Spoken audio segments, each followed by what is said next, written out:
I'm Brian. I'm Nicole. And today we're joined by our co-host all the way up in Canada, Willow, who is rocking the Elvira. It's little 80s throwback. And our really good friend from the convention, well, two good friends from the convention circuit, Marc B. Lee. I'm black. No. And I didn't notice. You haven't seen me naked yet. I love that he added yet. I should have been more worried about that comment. I'm just saying. I'm sorry. This is That's not a whole Sunday. new stream for another time. This is not. Whoa. Okay, for late night time. Yay. yeah, and all the way in Texas. It's Reels and Heels After Dark. Ooh. Waka waka wow. And our good friend Chuck Pineau, all the way in Texas. Also, Yay. Yeah. Not black, but still okay. Yes, you are, buddy. You are okay. You're okay in my book. Not everybody can beat me, so you're okay. all right. So Right back at ya. today we're all gonna hop into the DeLorean and He's so funny. He made it funny. yeah, or It took him a really long time to think of that one. or we could get in the chopper and we're headed. Brighton does a really good impression of that. We should have had Get him to the go. chopper. The Yeah. chopper did the chopper. Yeah. And we're headed find back it. to the 80s, a time where The reason I left the 80s and he wants to go back. Boy, man. well, I was thinking, I know in the 70s we had the big Star Wars and Jaws that were considered, blockbusters, but I think blockbusters actually really, the heyday was the 80s where it really blockbuster after blockbuster, and I don't think it's really ever stopped. You're right. So, I'm a I child would of the 70s. I love the 80s, but I'm a child of the 70s. Yes, you're also a child of just cartoons. That's why you I'm a child of cartoons. Yeah. I found this on Facebook. Nice. Hey, Those it's handsome people. Neither one of us are have our phones because they've been stolen by the The mini children have them. the mini army we created. Yeah, damn them all. Yeah. I love children. Sauteed, poached. Yeah, from afar. Yeah. Other people's From children. afar. where you They can taste give like that. chicken. Trust me, they taste like chicken. You should try it. I love other people's children. Yes. I say that to my kids. I said, "This is why animals eat their young." Yes. They say, "You wouldn't eat us, Mom." I said, "Try me." Yeah. Or throw them at predators to get away. Here. Yeah. Children make me fart. So, I kind of stay off of them when I can. That's good. Hey, how do I do a watch party? I think if you do a watch party, If you share it, it'll come up as an option. Excuse me, young people. I found out anyway. So there. I mean, so I'm just gonna show this up here. sure what? Good Show afternoon. this up here. What? Good morning. Hey, Rose. Hey, Rose. Good afternoon, Hey. I was Rosemary. like, what are you showing us? And I'm just like, oh, okay. Yeah, Rose is a good person. She did some I granny. know how to read. Hmm. She did some granny. Hey, she knows how to read, Brian. Jeez, man, she's a teacher. She probably taught you. It was questionable there for a while. I would hope that she knows how to read as a teacher. I don't know, the person running your, your Sometimes. school. Hey, John. Somebody said. I know how to read into things. So before we got the show together, we all kind of put a list of, I put a list of 5 films together that not necessarily are like the blockbusters or what I would call perfect films or even great films, but films that scream 1980s. Do you know how difficult this was? Choosing 5, that was just not enough. If you said 10 or 20, I'd feel a lot more comfortable. But you forced me to choose. Well, I had a friend that said, well, it's like choosing between your children. I told him he wasn't getting 5, he was getting 8, and he had to deal with it. So. Oh my God! Wow. I kept making lists because I couldn't decide whether or not it was an honorable mention or if it was one of the movies that I actually really loved watching so much that I probably watched it like 30 times, if not more. Yeah, I changed out one for another, and now I'm pissed off because I should have left that one there. But I'm still kind of happy because I forgot the one I changed out on. That should have been the first one on my list. So. You understand all that. It's funny because for me, I'm not a fan of the 80s. I didn't like the glam metal. I didn't like the stuff that made the 80s the 80s. Hair. I did not enjoy. Hair. So yeah, the hair, all that. I didn't enjoy that stuff. So for me, when I made my list, I chose movies that I like despite them being made in the 80s. I chose movies that I thought have held up really well and could have been made in any decade and still be really enjoyable. So excellent. I like that line of thinking. That's where I went to because, again, like, you know, I was asked to be on the show, and I'm like, but I don't like the 80s. And I'm like, that's okay. You know, the fact that they were made in the 80s doesn't make them bad. So I just have to choose the ones that I really like. So that's where my list came from. Well, wait a minute. Let me ask a question. How many of you guys were old enough in the 80s to actually comprehend what you were watching on the screen?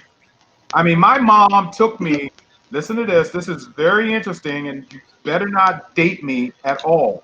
My mom took me to the theater to see The Planet of the Apes, 2001: A Space Odyssey, and a lot of those other movies, especially a lot of Bruce Lee Kung Fu movies back then. And that was the 70s.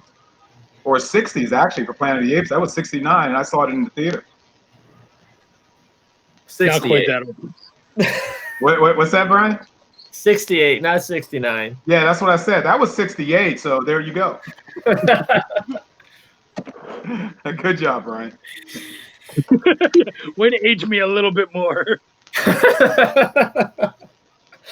See, I was born in '82, so I got the full, you know, oh my God, experience. I was born in 1980, but I don't think I had an appreciation for anything 80s movies related until the 90s. Okay. Chuck, what decade were you born in?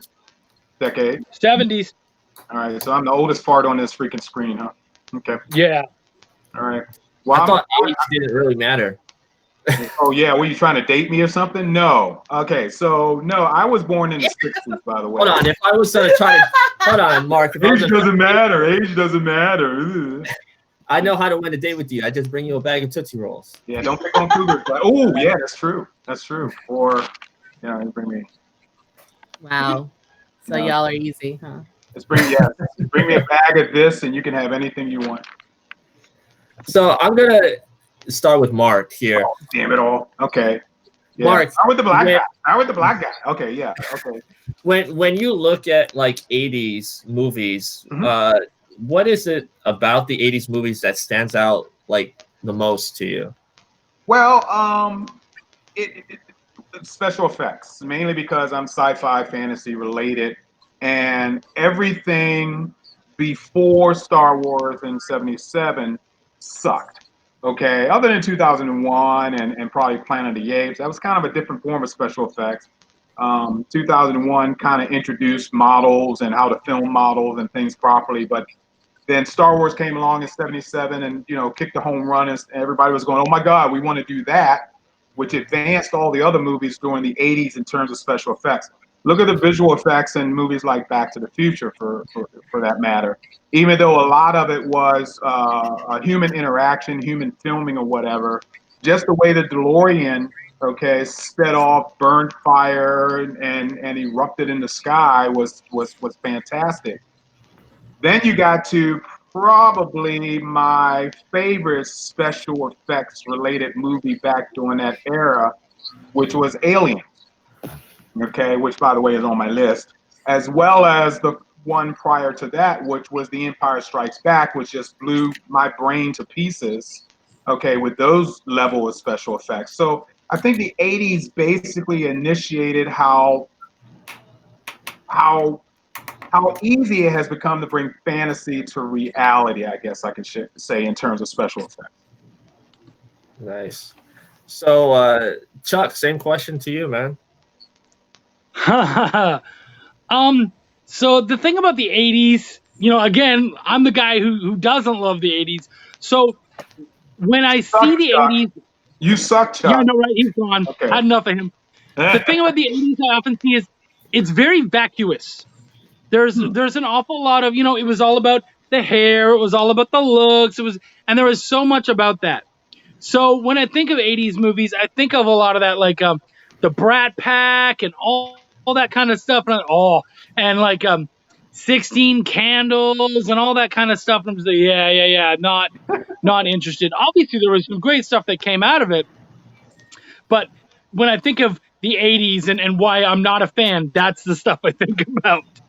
Yeah, I'd have to say, like, they had music videos prior to the 80s, but I think with the invention of MTV, I think the Hollywood system was looking at music, and music played a big part of 80s films, not just score, but like actual soundtracks.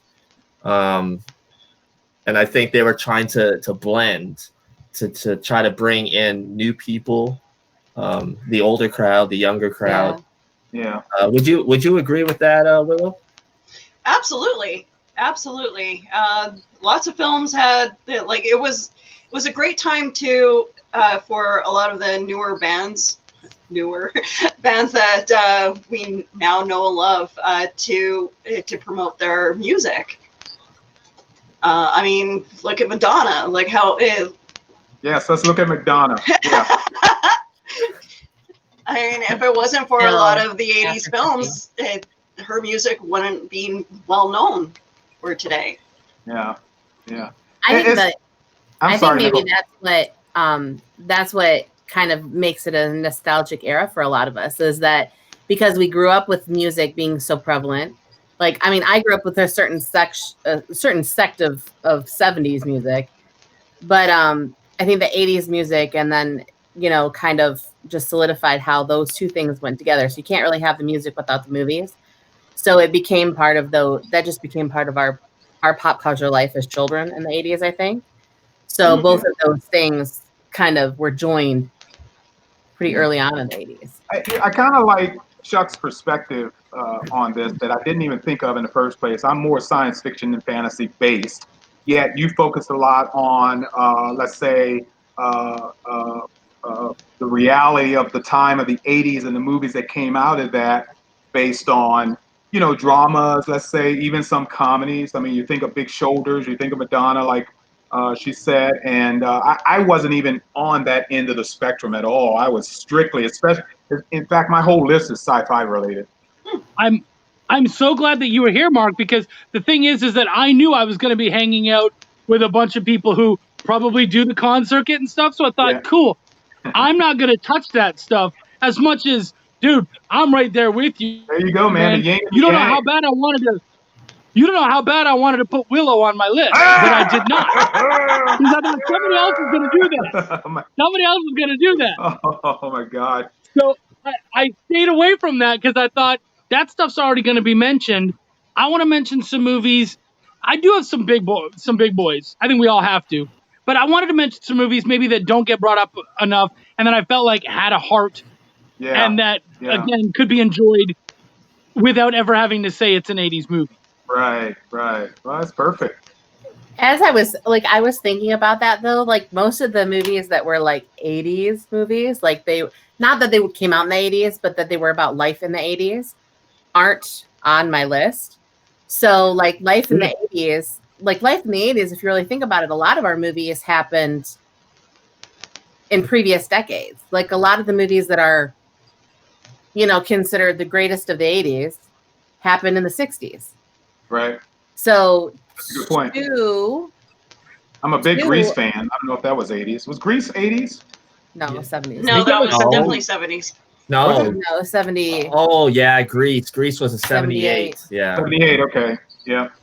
But like other movies that they conceptually, like when the actual events happened in decades before. Sure. They did not happen in the 80s. They happened in the 60s. I feel like you're talking about one of my movies. 50s. Uh-oh. One of Chuck's movies? Okay. I feel like she's talking one Two of of my. mine, I feel like right? she's about to mention one of my movies. Uh-oh. All right. So, we talked about music blending, like music videos, movies blending together in the 80s. So,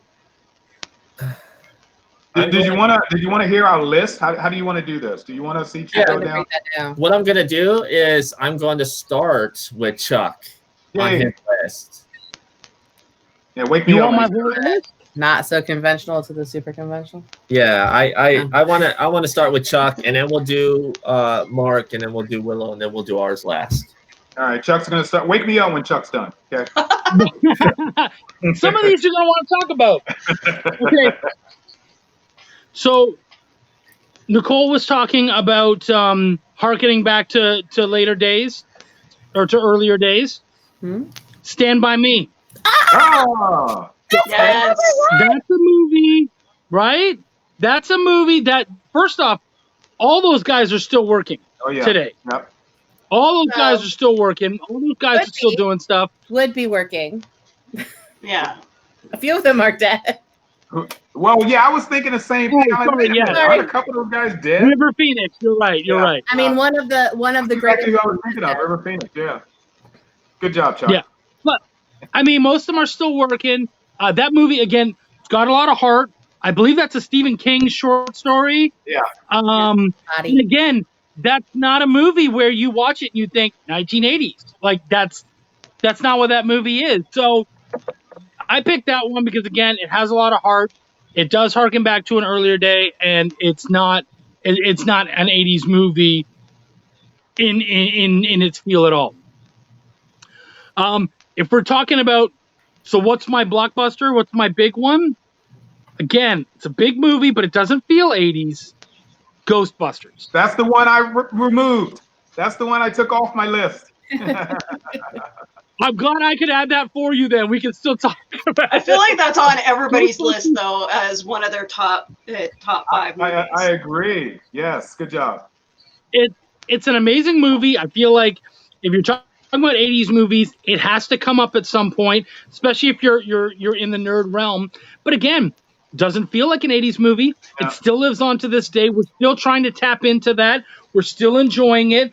Younger generations are able to enjoy it and not go, oh, that's so dated. Like, no. It's still, and there's costuming clubs still all over the world dedicated to Ghostbusters. Yeah, dogs and cats living together too because of that movie. And a lot of our pop culture references come from that movie too. Yeah. Yeah, absolutely. and we still have we have TV shows of actual Ghostbusters because these people have taken that so seriously and moved on that you have reality shows that are based on that. So I had to throw Ghostbusters in there. I'm a comedy guy, and I love heart, I love family, and a lot of those 80s movies could get really mushy. So I wanted a nice family 80s movie that wasn't mushy. So I picked, and I'm Canadian. My girl Willow's going to get this. I had to pick a Canadian. I needed one Canadian in there. Who's my Canadian? He's going to be John Candy, and it had to be Uncle Buck. Oh my god! Awesome movie. I love Uncle Buck because it's a family movie without being family. He is obviously incredibly dysfunctional, and it's the first real time that we ever see Macaulay Culkin on the screen, and he was brilliant in that movie. He was brilliant in that movie. Okay, whatever. And that's just an overall fun, heart-filled, really good movie. I hear you, Mark. Wow, I'm dreading your next one is what I'm doing. Uncle Buck. Okay, so why don't I go nerdy for you again? Okay. But let's stick with the comedy thing. Comedy plus nerd. We got Spaceballs. Hey. Spaceballs. Absolutely. Spaceballs. I haven't found a person, and it was kind of 80s in that parody idea and the way they handle their comedy, but it still holds up really good. I mean, that so much of those jokes can be really, really like eye rolling. But man, when you got those two stormtroopers holding the comb saying, "We ain't found shit," that is hilarious. Even 30 years later. Well, it's because it's Mel Brooks. Yes, it's Mel Brooks, man. The 80s had a lot of great films for the one-liners, though. Young Frankenstein. Yeah. You know. So here's some trivia for you guys. Okay. Do you know who the guy who says "we ain't found shit"? Do you know who that is? You know you're around a bunch of Star Trek fans, right? You understand that, don't you? Okay, good. Oh, good. You do know. Okay. How dare you ask that question? No, I'm good. No, I have to, because if you didn't know the answer, then you'd fail. Okay. Do you want me to answer? So I have to ask Should I give it to someone else to answer? Who doesn't know? Who doesn't know? Raise their hand. Man, I know it's a Star Trek person. I just don't. The name slips my. Well, you know that now. Should I answer, or do you want Please, to Mark, answer? refresh our memories. That was Tim Russ, Tuvok from Star Trek Voyager. Yes, it was. Who said, "We ain't found shit." Which is such an un-Tuvok thing to do. Yes, it is. So I love that. So of course that movie and Mel Brooks is just brilliant. So I had to have him on there somehow. So I got my 4. My 5th one. I'm not a cartoon guy. Like, I have a hard time looking back on cartoons and whatnot, but I kind of needed a cartoon movie. So I picked a cartoon movie that's not necessarily a cartoon movie. Still has heart. Could be made today, and you wouldn't know that it was an 80s movie. Who Framed Roger Rabbit? Oh, very good. Absolutely. Very good. Yes, Right. you're right. I feel, again, that's timeless. It's not an 80s movie. It really, and of course, the backdrop is the 30s or 40s. Really, just fantastic movie. A lot of fun. So those were my choices. Yeah. And the way I was gonna say, the way that movie was blended animation with live action was different than the way they've done it in the past. Yes, it was the first time 2 major studios agreed to enter their product, let's say, into the movies, which was Disney and Warner Brothers. That's never happened before, where they said, "Yeah, you can have some of our characters," and "Yeah, you can have some of our characters," and they created this great motion picture, Who Framed Roger. If only that woman was real. Oh my God. Oh. Well, she would have to lay down the entire time. She would what you probably said. look a lot like me. Oh, what? How you doing? No, anyway, so. Mark's like, why ain't this camera full? So Mark was doing his. Although I'd probably have to be a little bit more taller. Oh, it doesn't matter how tall you are, darling. This really has gone off the deep end here. We're really after You invited Mr. us. Rabbit wouldn't be able to stand up. You She's invited us. into a You carving. were getting into. Just saying. Which is Okay. probably how you guys move. Oh man, that's a great list you have there, and all those films are great films. Those are films. They're not on my list, but those are films that I own, and I just love dearly. And they totally speak about the 80s. In my perspective, the way the jokes were, the music, the special effects. As Mark said, the 80s special effects really ramped up.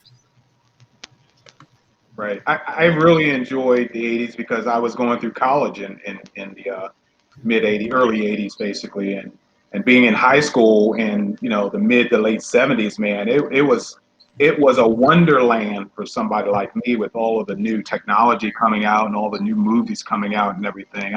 I just enjoy those 2 decades right there. Yeah.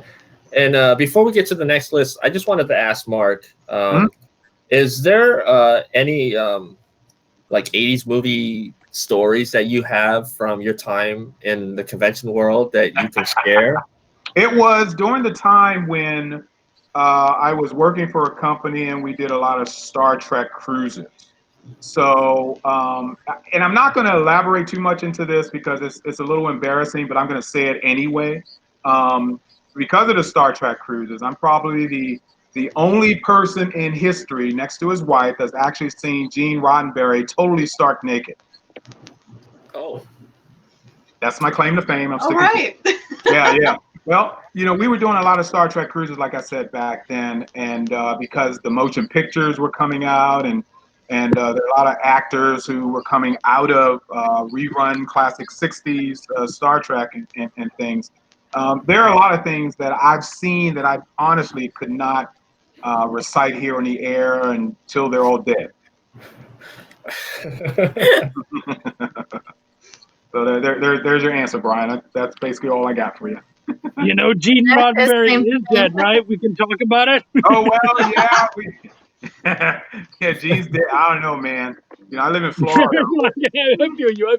Hey, Chuck, I live in Florida, man. We're the lightning strike capital of the world here, so I can see me getting hit right here on the couch. Well, On an absolutely sunny day. On a sunny day, I was absolutely. going to make a joke about that if you didn't want your butt to be white anymore, Oh, well, believe me, I'm going to the beach tomorrow because I'm disgusted at how white my butt is right now. So trust you on that one. All right. So what you want? All right. So next list, I believe I said Willow. All right. With my list, I try to choose movies that I've watched multiple times that I don't get sick of.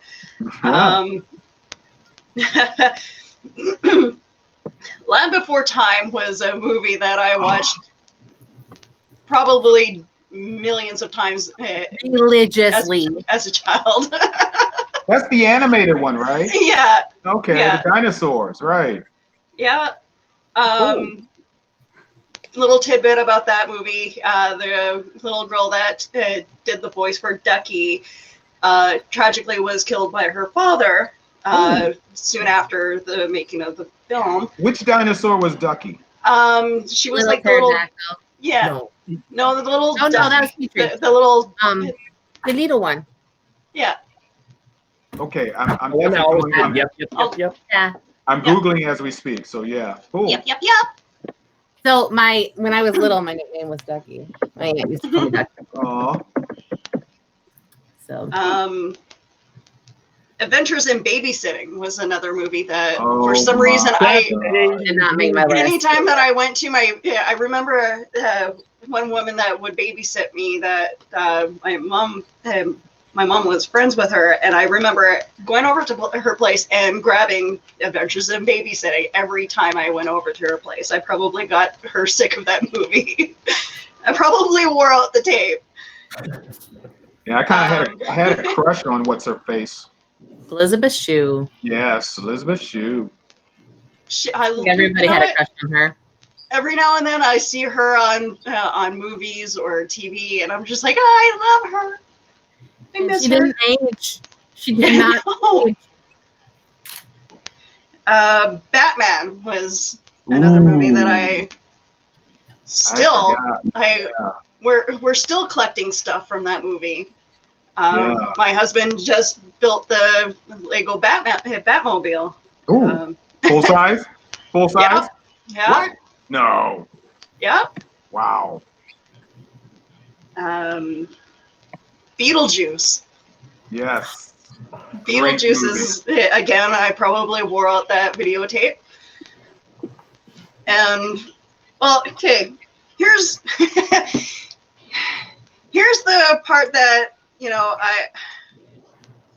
I love Elvira, Mistress of the Dark. I've watched that movie several times. Every in my teenager life, did of it. course. She's my idol. There But you go. RoboCop Ooh, good one. is still on that list of all movies that I've watched several times. A little trivia about that movie. That is the first major motion picture to be rated X. Yeah, and you know why? X The for violence. Yes, for violence. Yeah. And seeing the hand get blown off was probably one of the best scenes in that movie. It was mostly the dude that got hit by the car too, man. Oh, jeez. Totally Dude, I disintegrated. love the scene where the guy is standing behind the girl and he shoots between the legs and right through her dress and shoots Oh, the yeah. guy. Yeah. Cool. Was that 5 already? Yeah, that's my Oh. 5. Cool. All Yeah, right, I'm looking Mark. at the, I mean, I'm look- I have other movies on another list that that we can discuss, but yeah, I'm looking at Ducky right now on Google, and that's a shame. I know exactly what you're talking about now. yeah, That's sad. I had not known that she was she lost her life that yeah, way. she was only 10 years old. Ah, good grief. Yeah. Oh well, she gave us a little bit of joy at least for Yeah. time that she was Sorry around. for bringing down the mood, but yeah. Yeah, that's okay. No, I like information. I like the information. I think it's important to honor them too, because they could easily be forgotten. Absolutely. And then it was into I think it was like 10 years later when they started bringing out like all the sequels of Land Before Time. Right. The plethora of sequels. Holy crap. Yeah. Like throughout the 90s, they were just like tossing them out. Yeah. I think they re-released them too when they've been put up on streaming services now, so we can at least share them with our kids. Yeah, that was something the 90s did though. They that was like straight to video, like sequels started coming out. Oh, are we waking you up, Nicole? I'm sorry. Is that coffee? There was no, this is water, but the small child in there. Yeah. Is the Oliver? reason I like this. Yeah. Yeah. He's another bed hog. We were discussing sharing our beds with bed hogs. I was up at 3 o'clock this morning. Just woke up out of the blue and immediately, of course, turned on the TV because that's what puts me to sleep. And I was watching Mannix. I'm a big 60s guys, when it comes to police drama and things like that. So I was watching Mannix. So you want my list now? Is it my turn? Let me ask you a question first, and then we'll get to your list. Now, Mark, I know what you do. You're prostitute. Yeah, sure. No, you're prostitute. Okay. You design houses and for hookers. Stuff. Yeah, I do. Yeah, an architect. Yeah, I'm an architect. There's a fancy word for it. Yeah. If prostitute was better. I'm still a prostitute, believe me. Is there something from the 80s that if you could go back and be like, man, I wish I could have designed that, what would it have been? Oh my God. Ooh. I have a negative. I haven't thought of a positive yet, but I definitely have a negative. Have you guys been to Seattle before? No. Okay. Underneath the Big Needle, okay, the Big Needle on the ground, there is a museum of science fiction there that's owned by Paul Allen, the billionaire. And they used to make a big joke about that building because it does look like a big blob of crap that the Seattle Needle had dumped. Literally. So if you ever see that, you're gonna have to Google, the Seattle Sci-Fi Museum, blah blah blah blah. And you'll look at the shape of that thing, and that's something that I would not have wanted to have a contract for unless I charged a hell of a lot of money. Back in the 80s, I don't know. I honestly loved that clock tower in Back to the Future. I love the front of that. I love how that facade looks, how the columns come up, how the insertion of the clock itself just around that area. Go ahead, Chuck. What about Cameron's house? Is it Cameron? I don't know. The friend's house in Ferris Bueller. The window? Oh, yeah. The Well, you never want to park a car there in the first place. Well, no, but because unless you got some serious wheel chocks, under that sucker, eventually that sucker is really going to go out one side, any side of that house, and it's down in the ravine. But that was a cool house. Yeah, can somebody help me on this? There was a movie. Oh, I know what it was. It was Mel Gibson movie. One of the Mel Gibson movies. A crazy guy. Lethal Weapon. Remember when he attached his vehicle to to the columns of a house that was situated on the side of a cliff, and he pulled those out. Marina Sirtis from Star Trek The Next Generation. I actually designed an addition on the back of her house, but her house is old Rudy Valentino's old house, and it was literally cantilevered off of a cliff with 4x4 posts as well. It was a horror. So I really don't have a plus, Brian, but definitely the negative would have been that museum in Seattle. Design a museum that looks like a pile of crap. Yeah, it's a multicolored pile of crap, like purples and blues and all this kind of stuff. Yeah, that's an interesting building. I'm gonna look at that now. Yeah, we're gonna look it up now. Yeah, you're gonna have to. Yep, it's great. It has a big GORT, GORT model statue at the entrance on the inside of it. As soon as you come in, you're literally greeted by an 8-foot or 9-foot tall model of GORT. Yeah, it's awesome. Willow, do you know who GORT is? No. I didn't think so. Yeah. You ever see the movie The Day the Earth Stood Still? Okay. I'm sorry, no, I have not yet. You're so Dude, young. You're so cute. I like this. I love this innocence. This is how you pass on knowledge to people. There's a movie called The Day the Earth Stood Still, one of my favorite movies from the 50s, about a flying saucer that landed in the middle of Washington, D.C. Out comes this emissary, this diplomat, played by Michael Rennie. His famous words are GORT, oh my God, GORT Klaatu Narada Nikto. He had a giant robot who ended up being a policeman for all of the universe, who went on and destroyed military vehicles with this laser beam that came out of his faceplate, his helmet. Google it, Willow. Absolutely. Okay. So, Mark, it's time for your list. Oh, shoot, my list. Okay. In no specific order whatsoever, this is the first one of these are movies that I picked that really had an impact on me personally as a teenager or young adult at that time. That really was almost like Chuck's list, where it gave you at least a little bit of feeling. Where I'm looking in the science fiction realm, Chuck was more in the non-buddy movies, comedies, and whatever. I was basically science fiction based on my entire list. And my first movie from the 80s that literally knocked my socks off was Raiders of the Lost Ark. Okay. This was the introduction of Indiana Jones. I was also seeing Harrison Ford being played in a role other than as basically a space pirate, I should call him. Space smuggler, whatever you want to call it. So Raiders of the Lost Ark really struck me because in the yeah, I know, I hear the microphone. Basically, in the early days, there was what we'll call serials. That's the Buster Crab movies, the anything that was black and white, where you had to go to the theater each and every week to get the follow up of the next episode. Raiders of the Lost Ark pretty much brought out that kind of execution of a storyline, where you go from scene to scene to scene to scene. And the end of each scene was a little bit more dramatic than the last ending of the last scene.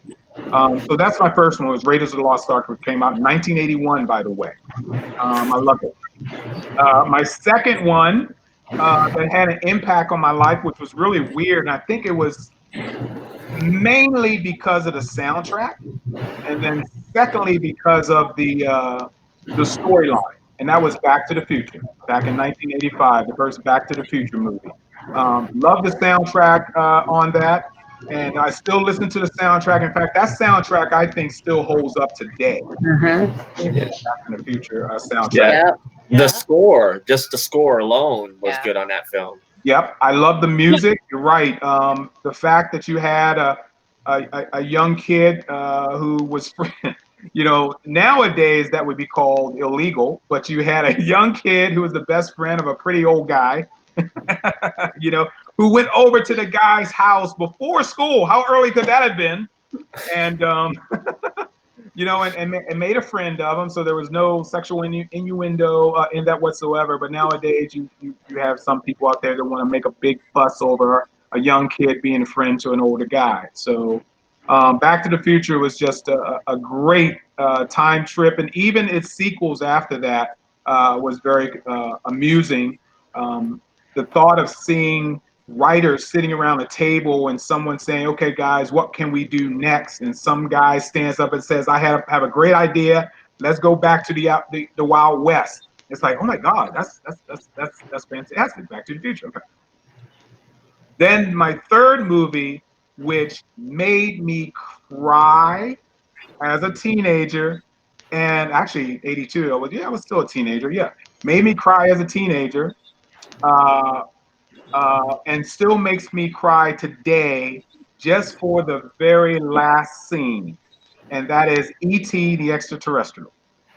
Okay. Okay, Yeah. I loved E.T. The fact when he was leaving Elliot to go back to his home planet, and the music, John Williams music, and in fact, everything I've chosen except the last one has John Williams music in it. Well, Back to the Future doesn't. I take it back. Back to the Future, I don't think does. But E.T. the Extraterrestrial is one of my all-time favorites. You know, being of that age and watching these kids on bikes being chased by these government types, and you sit here and go, okay, they just surrounded him. How the hell are they going to get out of? And then out of the blue, these bikes fly, and I'm sitting there, eyes wide open, going, no freaking way. And then my fourth movie, which knocked the socks off me once and knew that they couldn't do it twice, and they did, and that was The Empire Strikes Back. Okay, Star Wars started it all for me, but when The Empire Strikes Back came on and it just ramped up every special effects and action sequence they could come up with, it's still dear to my heart and probably my number one favorite Star Wars movie, believe it or not, is The Empire. When you walked out of that film knowing Vader was the father, what was your feeling? The feeling was, and of course this is hindsight being 2020, that there was no internet. You know, the fact that even we guys back then going to the movies, we still kept our mouth shut.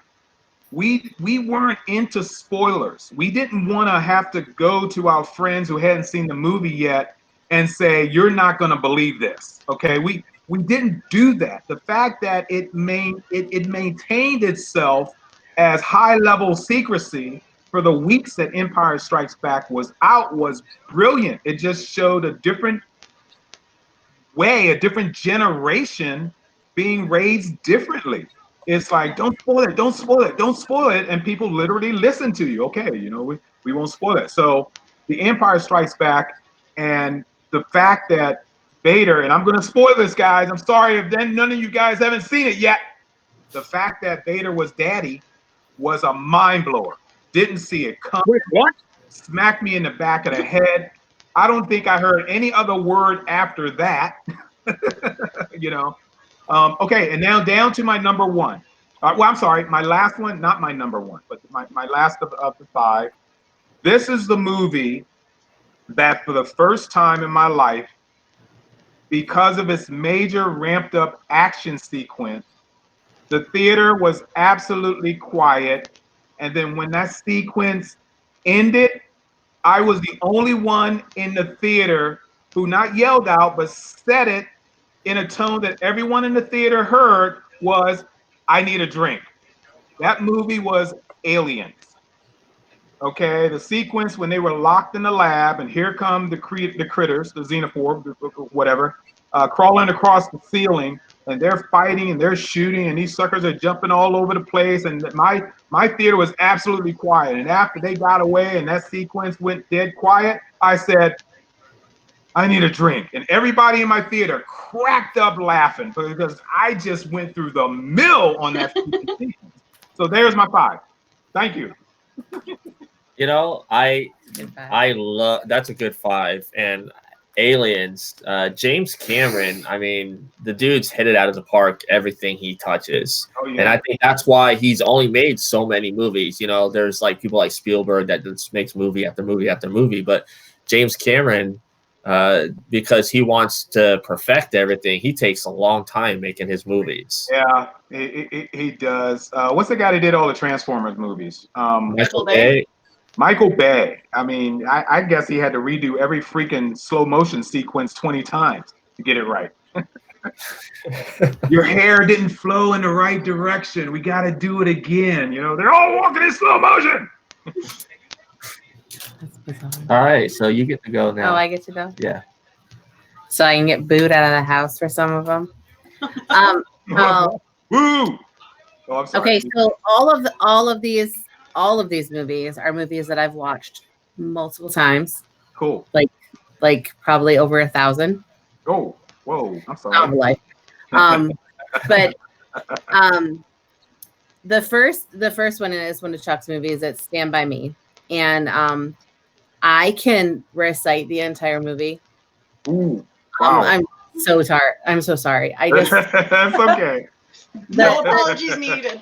And overall, the theme is really it's not really about going to see a body. It's more about friendship and the friends that you either keep or lose along the way, and the way you reminisce about your childhood. Like, so I was thinking, you know, when I was a kid watching it, is that there's a bunch of kids just doing this really crazy thing that my parents would have never let me do. But it was about how every person in your life fills a specific void for you.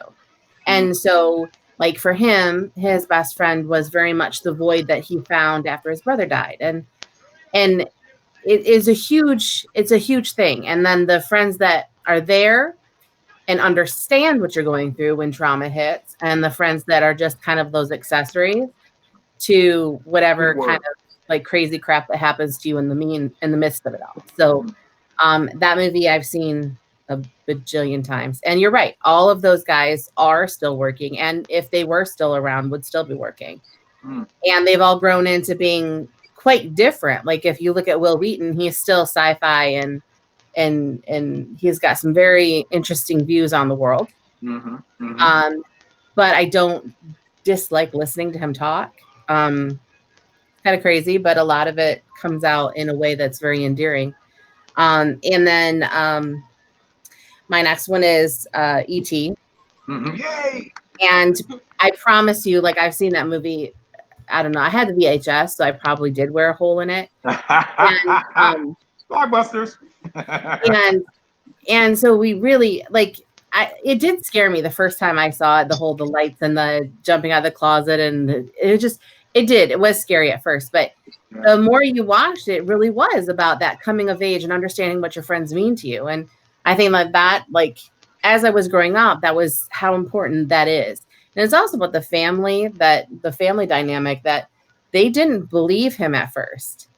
And his mother was really worried about him. And at the end, she realized how important this event in his life was. Yes. And that she really did kind of honor that after the fact, and try to bring him in and help him understand how, you know, it was going to have to change. So I love that movie. I also love the fact that Drew Barrymore was the baby sister. Yes. It's so cute. I mean, when you think about iconic 80s anything, like, I think it's hard to not think of Drew Barrymore. I mean, that family alone, that family had strong Hollywood ties. Yeah, but I'm just talking Drew Barrymore. I'm not married. Okay, anyway. So. But the next one is, I kind of felt like there needed to be a cartoon on there, and I went between this one and Land Before Time, because I'd seen Land Before Time 1.5 million times probably. I think there probably was a hole in that VHS too. And lots of tears that always followed after watching that movie too. I have to watch that again now. Was American Tail. Oh my gosh! Yes. So I think I saw this movie like before. What year did it come out? I think it sounds like 83 maybe. No, not that old. 86, I think. Okay, so this was the year. Okay, well, it'll be a Debbie Downer here for a second, but this was the year my dad was killed, and that movie was that, like, another like family theme. It really was. But the ending song This is Fievel, right? Feeble Yeah. Fievel? Five Goes West. Yeah. It was the one before Five Goes West. Yeah, isn't it? American Tail. An American Tail. But the song Somewhere Out There. Somewhere Out There just kind of helped. Because, you know, like we're all together under this beautiful sky and this beautiful world that we all live in. Yeah. So the one thing we can see and the one thing we have in common is the night sky. So it kind of connected me to a lot of things that I was missing out at that time. Yeah. Yeah, it was 86. Yeah. And because I was a kid of like that kind of animation, like, I mean, after Five Goes West, there was a lot of All Dogs Go to Heaven and Yes, that's right. A lot of those movies that ended up being things we got to go see in the movie theater, but also things that we bought on VHS and watched like crazy. Yeah. So, but that one stays out in my head. And That also, There's No Cats in America. Yay! Oh, I'm sorry. well, There are no cats. Yay! oh yeah, I remember. I want to live there. I'm okay if there's no cats. Yay! Sorry. I'm allergic. They literally make my life hell. Yeah, You guys are not welcome at my home. Wow, I love this group. Wow. Everybody making me cry. I have a family of cats, so you're. Oh my God, really? Yeah. I have a bottle of hot sauce. How's that? And then and so when you think about like pop culture, movies invading pop culture even to this day, because nobody puts Baby in a Corner, I'm sorry. Dirty Dancing has to be on the list, but it has to be on the list not just because of the pop culture references, but also for the fact that I think not enough people gave Patrick Swayze credit. Like I don't think that he had enough, like was given enough credit until after he died. And Thank you for saying that. I've been saying that for years. because he was an amazing dancer, and he actually, the choreography of any fight that he was in was because he was a dancer and a martial artist, and he was just so good. Like I think the only person probably that ever ran into in Hollywood that disliked the man was Jennifer Grey, and that's a testament to their acting because they loved each other in the movie, but they hated each other in real life. And he wrote Hungry Eyes for that movie. Oh, nice. And I think, and so when I think about the movement from like it's an 80s movie, but it's about the 60s, it kind of makes you think about how the 80s liked to bring in other decades as viewpoints. Like I think that was an important part of it because it's how you maintained. I think that's how you maintain your audience. Really, is like if you were born in the 60s and enjoyed the 60s and were reminiscent of that, then you could take your kids or go to the movies and enjoy that movie. Yeah. Whether it was true or not. Plus, come on, who doesn't want to be picked up by Patrick Swayze? Hey, I do. I didn't know I could do this. Oh, look. Brian, can you grab that? I didn't know I could do this. Brian, can you grab that screen? Yeah. Drop me. I have to bring somebody down. Yeah, drop me. You put him in the middle. All right. She could put him in the middle. This is what you wanted. I have one eyeball. Hold on. See, guys, I'm Okay. always on the other end of Be Live, where I'm in the That's not what I studio. wanted to do. Hold on here. Fixing this. I don't know if I can bring Click on this. it. Click on it. Show and stream.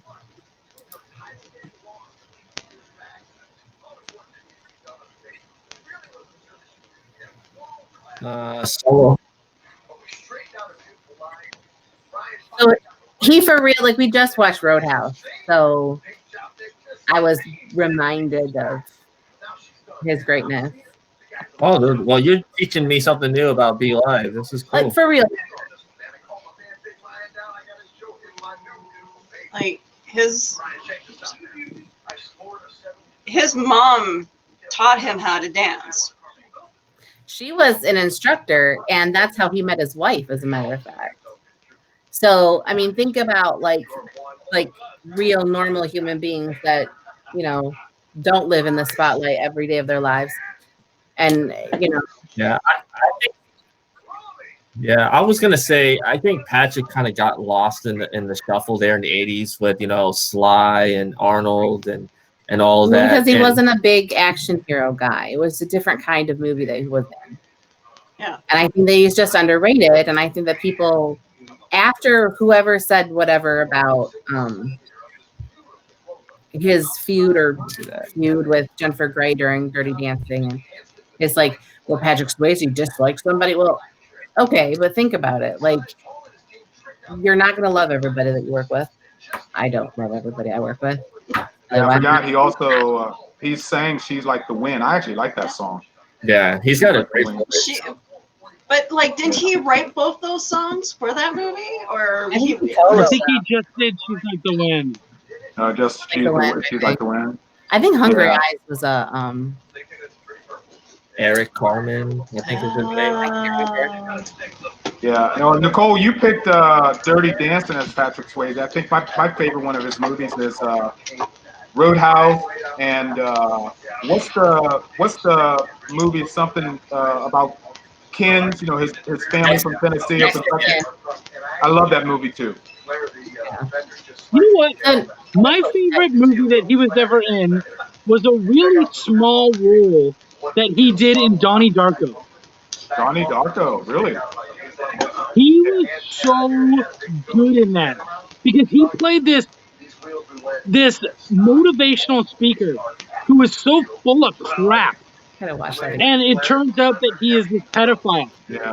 And he played it so well. And it was so well done.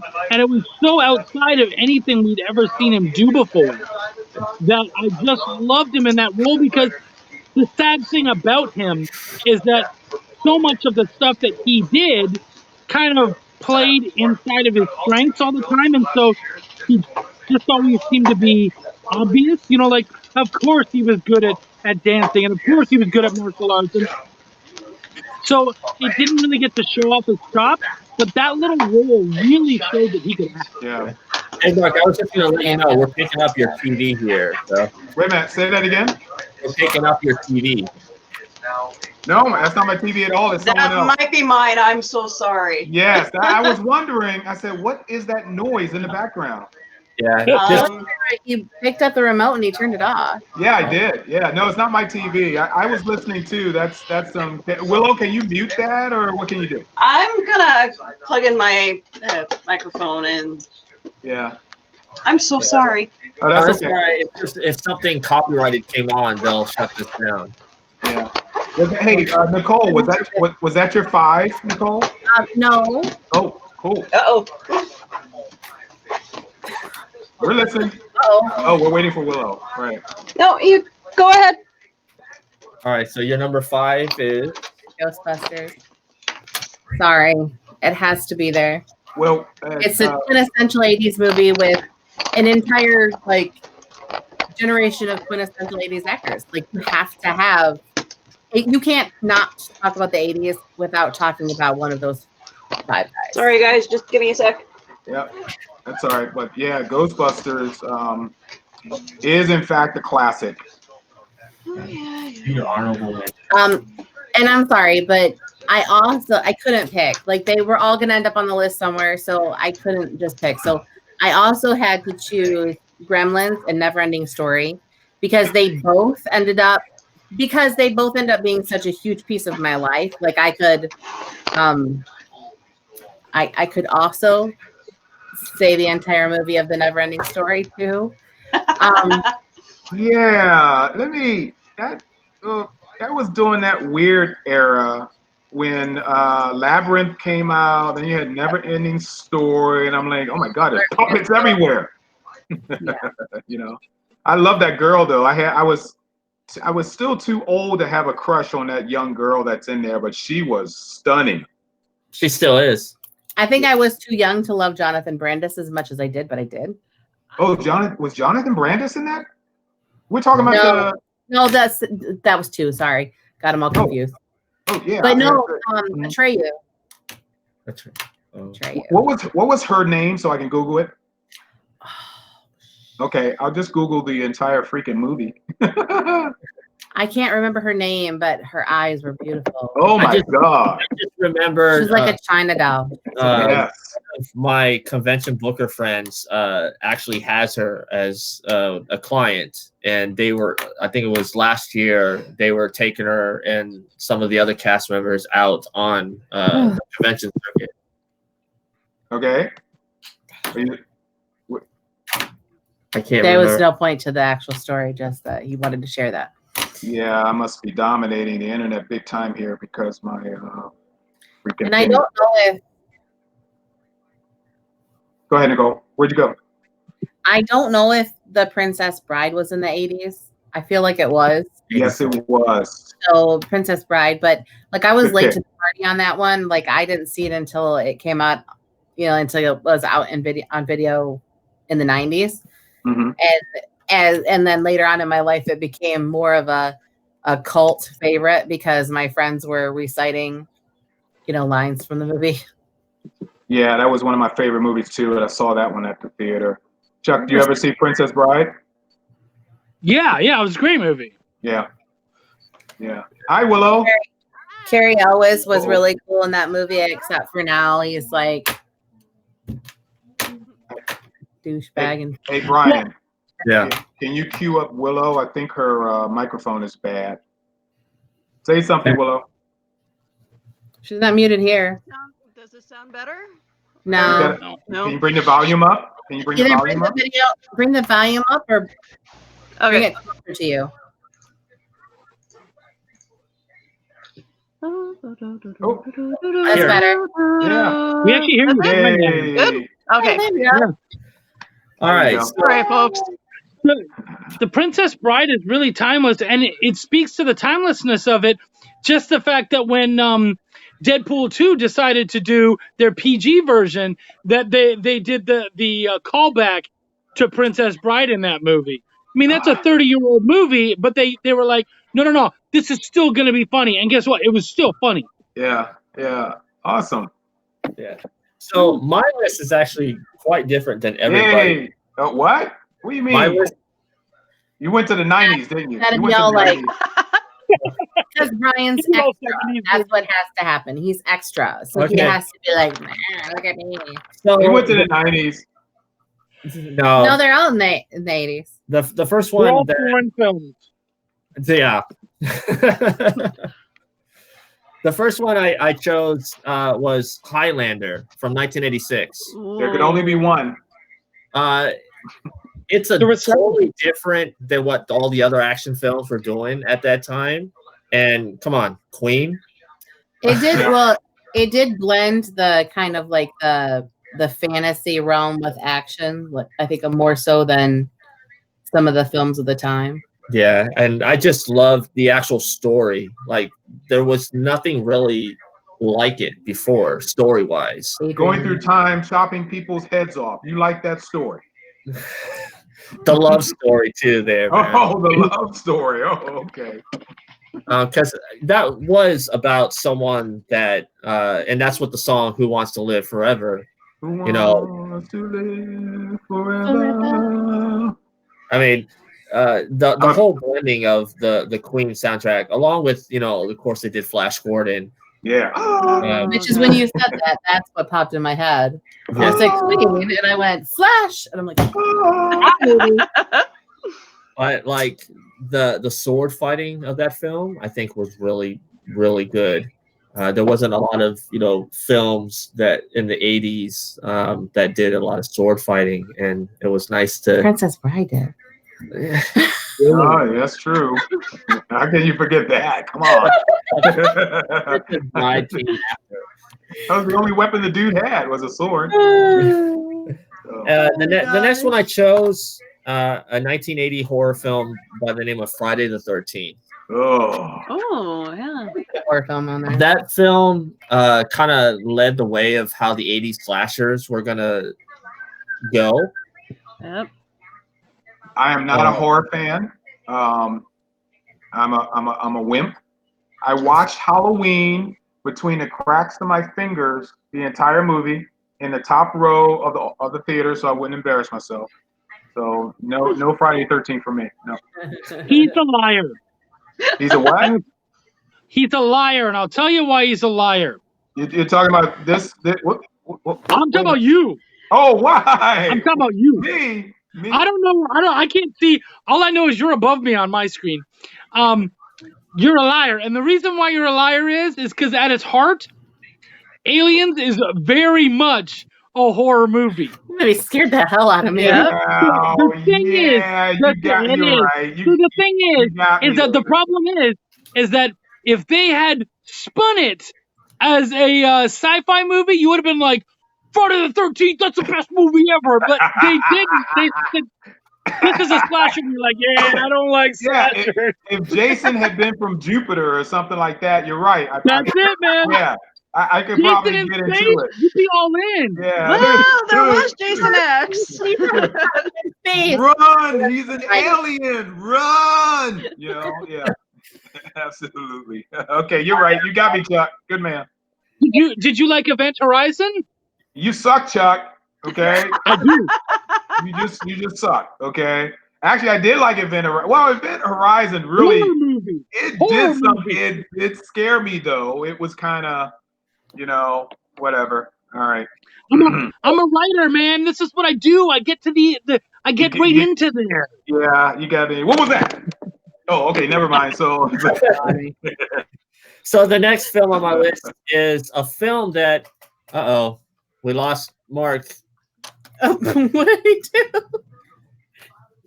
I think Jason got him. He's coming back. He's coming back. Oh, hey, Mark. He's coming back.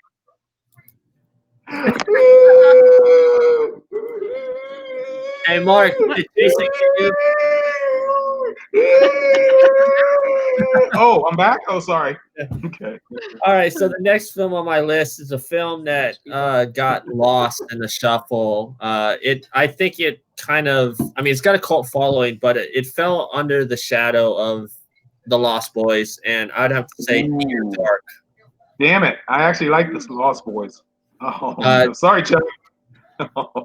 Yeah, see, I actually like it. Near Dark is a film that came out the same year as The Lost Boys, and The Lost Boys totally shadowed this movie. Yeah, because I don't remember Near Dark. Near Dark had Bill Paxton, Lance, can never pronounce his last name. He was in the Alien franchise. Hendrickson. What's the first name? Hendrickson. Yeah. Hendrickson? Something like that. Hendrickson. Hendrickson, right. Was directed by Catherine Bigelow, who went on to do The Hurt Locker. Aha. I didn't have room. I didn't know where to put that on my list, but I was kind of I was late to the party on this movie. Yeah, Adrian. Padrian, whatever. I know who you're talking about. He was in this film, and this was a very different vampire film than what Lost Boys and stuff before. If you think about the 80s, Lost Boys was that hair metal band kind of thing. Yes, and that was very the essential 80s thing. The Near Dark was more about family. Again, so I think that it was more about family. It was more about sticking together. It had different a different plan. Yeah, Mark, I totally suggest that you check out Near Dark. It's good. It's not. Are you crazy? Are you out of your freaking mind? What's wrong with you? You've been drinking again? No. It's not. Show me hey, give me a horror cartoon. I could probably handle that a lot better. Like Fritz the Cat. Yeah. Tell him it's sci-fi. Oh my God. Oh, you Fritz didn't the Cat. that. Yeah, Okay, I need to talk to you about the birds and the bees, Brian, when you're ready. Yeah, show Mark Fritz the Cat. Yeah, okay. So my fourth one is Disney's The Little Mermaid, and I'll tell you why. It started that new Disney animation. Disney was in a slump with their animation films before this. And I know this is a super popular film, but I still think that people talk about Beauty and the Beast and The Lion King more. I don't think the Beauty and the Beast has its own show at Disney. I could be wrong. Little Mermaid's got a whole theater. So I think Little Mermaid was pretty popular. Yeah, it was, but I just think I think Ariel's more popular now than she was when the movie came out. I see. Yeah, could be right. Yeah. And then my fifth film, which is my favorite novel of all time, is The Outsiders. Ooh. Again, excellent. a throwback to a different time. Yes, the 60s. Yep. It was a 60s gang. And lots of actors got their start on that film too. Yes. Very good. Willow, Tom she's right. Cruise, Rob Lowe, Patrick Swayze. Wait a minute, was Tom Cruise in that? Yes. Yep. Ralph Macchio. Wow. We have to pull that one back up. Okay. Thomas C. Howell. Thomas C. Howell. Mm-hmm. Yeah. No, and the other one, Matt Dillon. Matt Dillon. Yeah. It's like the Rat Pack of the actress who played Cherry, a very young and still beautiful today, Diane Lane. Diane Lane, yes. Yeah. I honestly just think the 80s was weird, but okay. I think though, like it was, and that's why we are the way we are now. Yes, that's true. It did mold us a bit. You're right. I still got big hair. I feel because of the 70s, the 80s were a lot more sexually free. Like men can wear makeup, men can wear women's clothing, and not because punk rock had basically came on the scene. 70s was, classic rock and disco, and then 80s was basically punk rock and what's the word? The electronic music era. Electronic. Techno, something like that. Yeah. Well, so you're right. New wave. The birth of Boy George in the 80s too. So there was a lot of that gender bending kind of like. Yeah, we were a lot freer in the 80s. And then I have two honorable mentions. Nicole, go ahead. I'm sorry. One that I wanted to put on my list, but it just didn't quite make it, was Akira, which is one of the best animated anime films, and it's a near-perfect film. I know they're trying to do a live action. I mean, James Cameron was attached at one time. I believe Keanu Reeves may still be attached to it. Why do they have to remake stuff that's fine? They need to leave our childhood alone. Yes, I agree with Nicole, and I'm glad that some of those remakes are flopping too. It's like, this is stuff you just don't touch. You can't make it any better. And so, we got to keep up with the current generation. No, you don't. Who said that? No, you don't. It's good. It's timeless. You don't have to keep up with the current generation. Oh my God! If they do if they remake Dirty Dancing, I'm burning down. They already did. They've already done. Remake. Thank God. They've done a remake of Footloose as well. It wasn't a remake. It was a sequel-ish. Yeah, because Swayze played in the beginning in a small cameo. Oh, did he really? Oh, well, I'm glad I missed that then. Yeah, but it was called Havana Nights. Yeah, because I was gonna burn down Cleveland if they had made another Dirty Dancing movie, but oh well. Yeah, and then my next and last honorable mention is a film that I think Robin Williams, I know he was nominated, but he should have won, and that's Dead Poet Society. Oh wow! Yes, excellent. The teacher movie didn't make my list. I'm so. That is one of my all-time favorite Robin Williams performance. Yeah, I'm sorry, Nicole. Teacher movie didn't make. I should have pulled out Black Dynamite then, if that's the case. So sorry, a teacher movie didn't make it on the list. But Chuck, all I see are your fingers. I mean, maybe that could be our next theme: is teacher movies. Well, because they give everybody a bad rap in some of them, like Bad Teacher. Bad Teacher, yeah. Now, not that some of those things haven't, rolled around up here in this scary little place. Teacher movies. That's Ferris Bueller all over again. Definitely got to do that one. Yeah. You did a teacher's movie. Dead Poet Society. Mr. Holland's Opus. Ooh, I really like that movie. I can say Goodwill Hunting. Goodwill Hunting. Goodwill Hunting, yes. There's so many good movies in the 80s. you know. But it's hard. It's really hard to just focus on just a select few. yeah, that's why I said when Brian said you could only do 5, I'm like, what? Are you crazy? Well, and it was funny that we all kind of. We would have been here all day if we were just going to talk about all the 80s. I know, because I was sitting there thinking, I said, well, good God, man, that's only 1 month in the summer. You know, if you only want me to do 5 movies, good grief. What about the following month? Yeah, you guys been checking out the chats? I can see the chat room. Yes, I have. Yeah.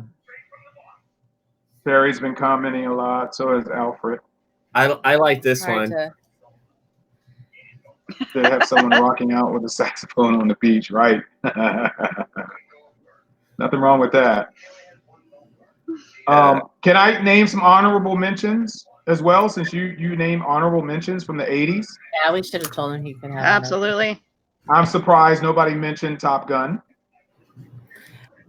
Is that really people's favorite movie though, or is it just the fact that there is a really remake awesome that's coming out? in that movie though? I think it's just the music. music that people liked. Oh, I love that 2 minutes ago you were like, screw remakes, blah blah blah. That's ridiculous. Yeah, but it is a remake, so it's good. Really? Really? You're gonna go there right now, Mark? I'm reading you, buddy. I'm reading you. Willow, you didn't like the hot, tan, sweaty guys on the sand playing volleyball? You didn't like that at all? No. That didn't hit it for you? Oh, I know. You're a Goonies girl. That's it. The Goonies. No, you know That what was a good stands out movie. in my mind is when Anthony Edwards is playing the piano in the bar, like they're at the piano in the bar, like that whole thing. And when he dies, that's my whole. Oh. Yeah, when he dies, that was everything it. in Top Gun. I've been to that location because that's my hometown, San Diego. So hey, I liked any fighter scene that was in Top Gun. I loved it when they went in the air.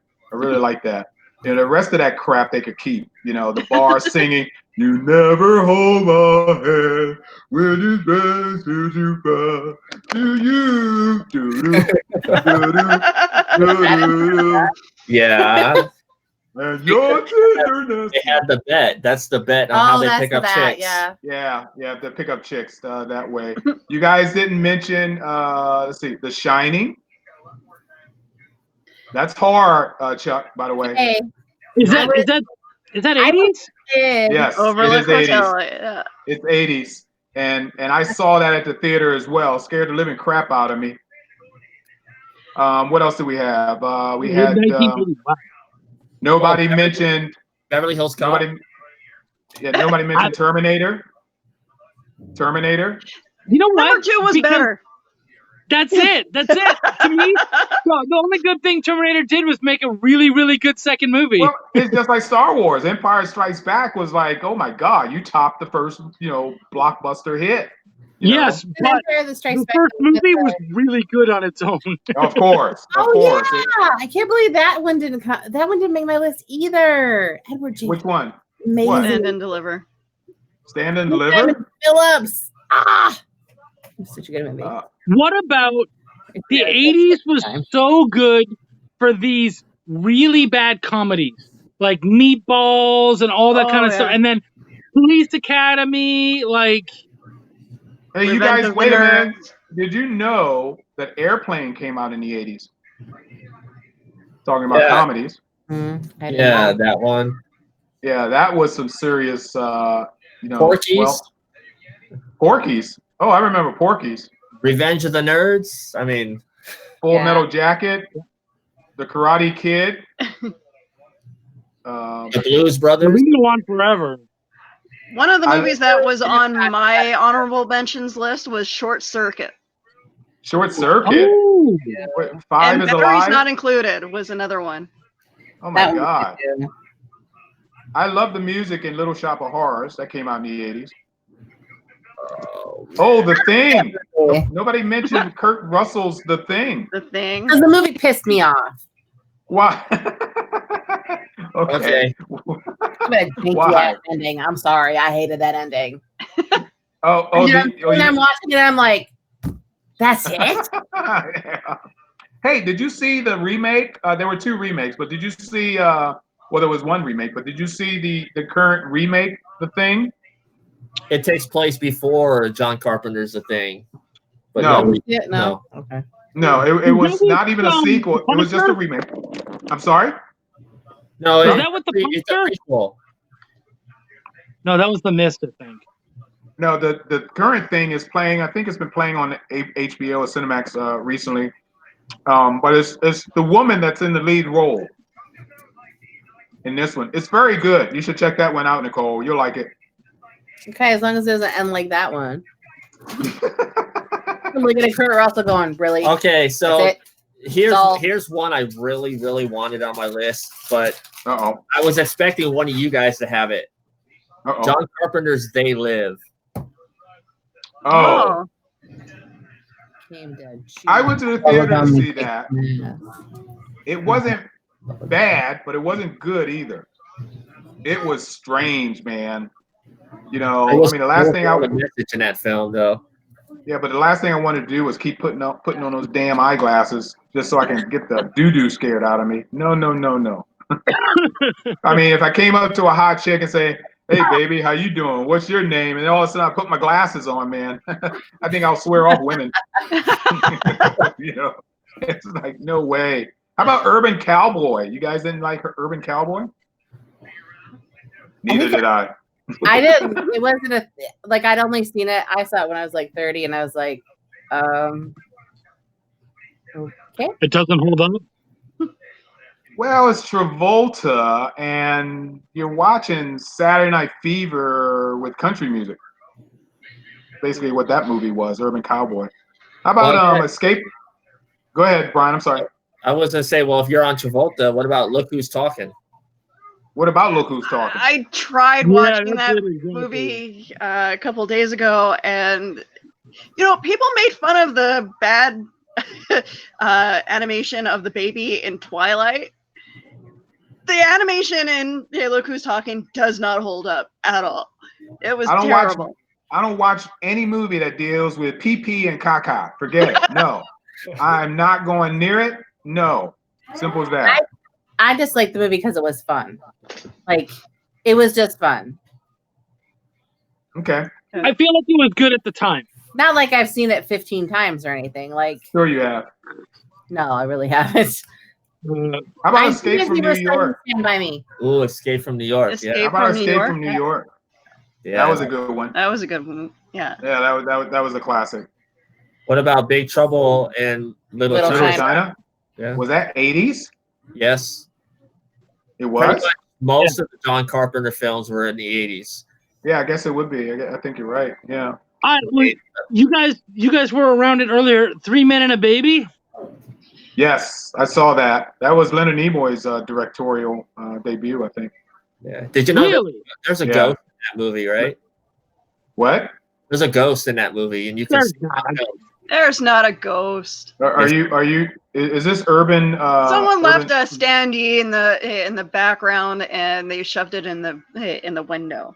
Thank you, Willow. Did you get that, Brian? Did you get that, Brian? I'm the paranormal freak around here, and I didn't know that. So Brian goes to sleep at night and going, man, that movie really shook me up.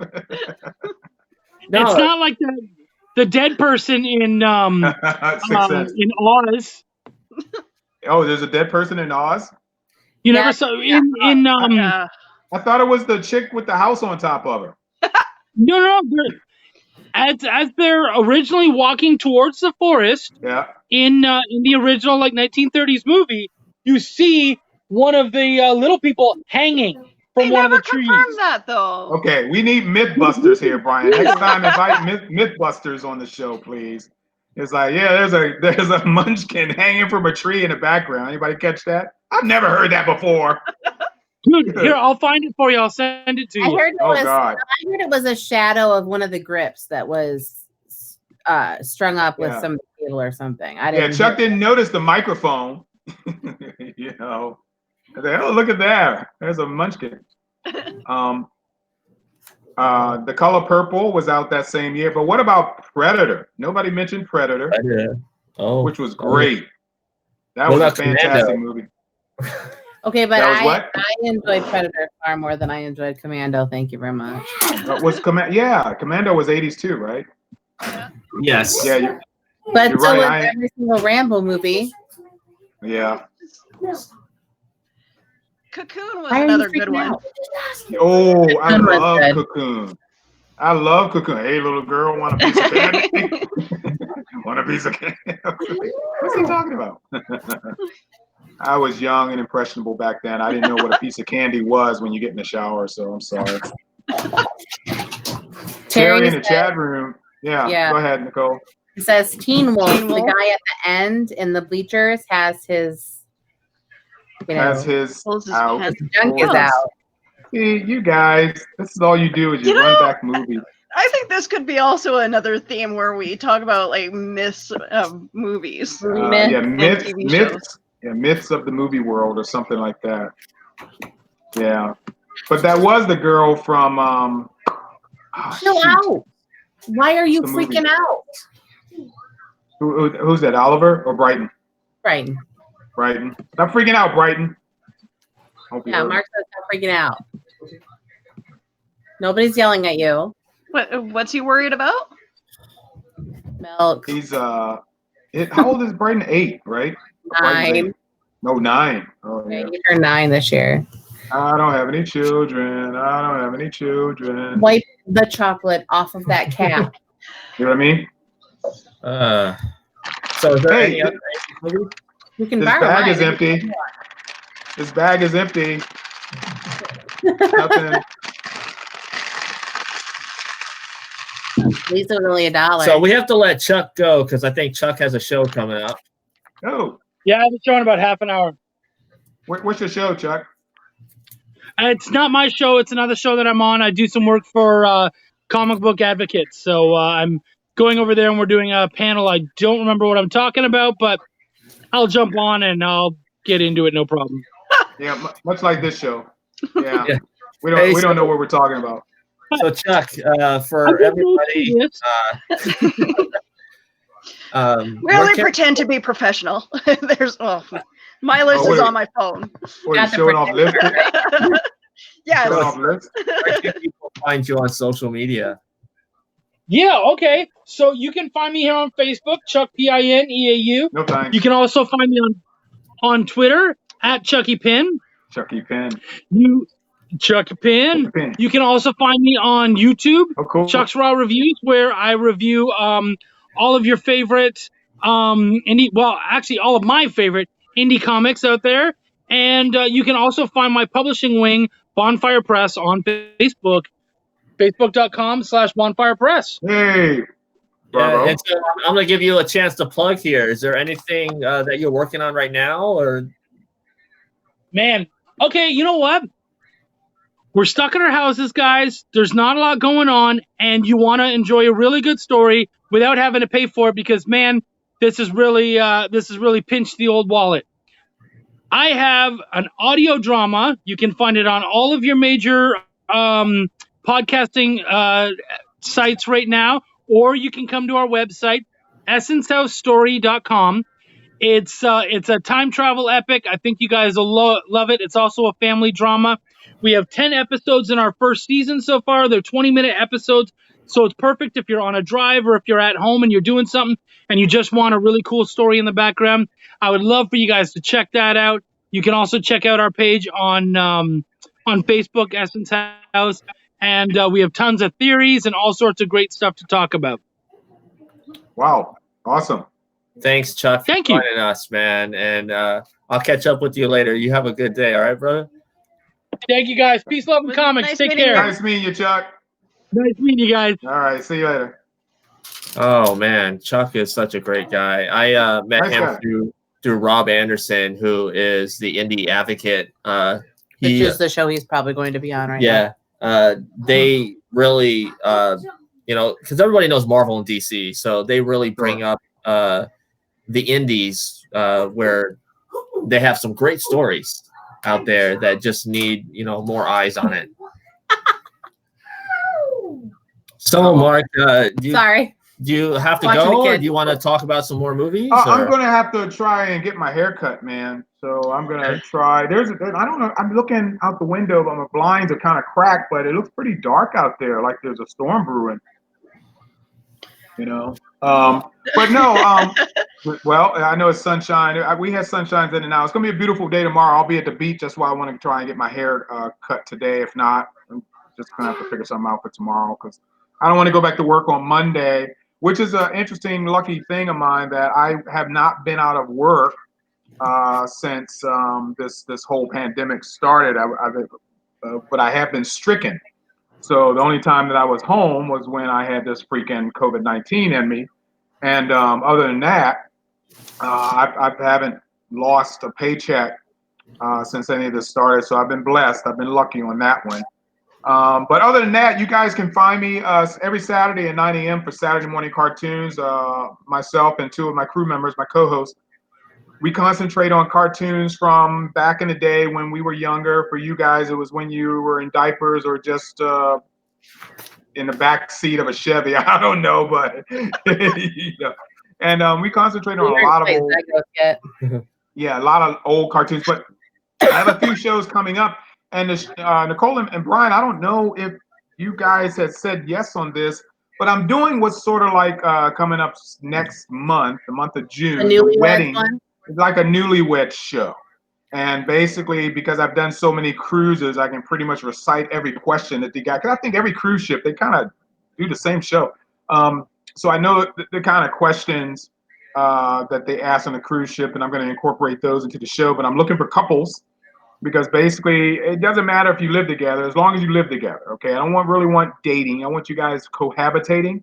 So that would include married people as well. And I'm going to ask you, certain kind of question. Like one question, I already put this online. And one question I'll try to ask to the wives, the females, that spouse, or even if you're a gay couple, I'll ask one of the other couple. When your spouse gets out of the shower, does his junk look like a stretch limo, a dump truck, or a Volkswagen with two flat wheels? So things like that. That's a standard question on a cruise ship. So look at Nicole. Nicole's like, should I answer this now? Don't answer it. I'm still talking, Nicole. I want to make sure that I'm off the air when you give him the answer. So anyway. So I'm looking for couples. I have a lot of them already, so I may be cutting a few. But either way, it's nice to get some interested parties in there who want to play this game. I think Brian was the first one that was like, "Hey, what do you think?" And then I said, "Oh, I would crush it." And then we had a gift on your post. So yeah, this is good. Like I can ask a question. This is just coming off the top of my head right now, and is when you two are in the bed together, who raises the sheets higher? Things like that. It's just be interesting to see what kind of answers we get from people. I don't even know where the sheet is half the time. Oh, I'm sorry. Well, you sleep butt naked and in the wilderness. I get it. Okay.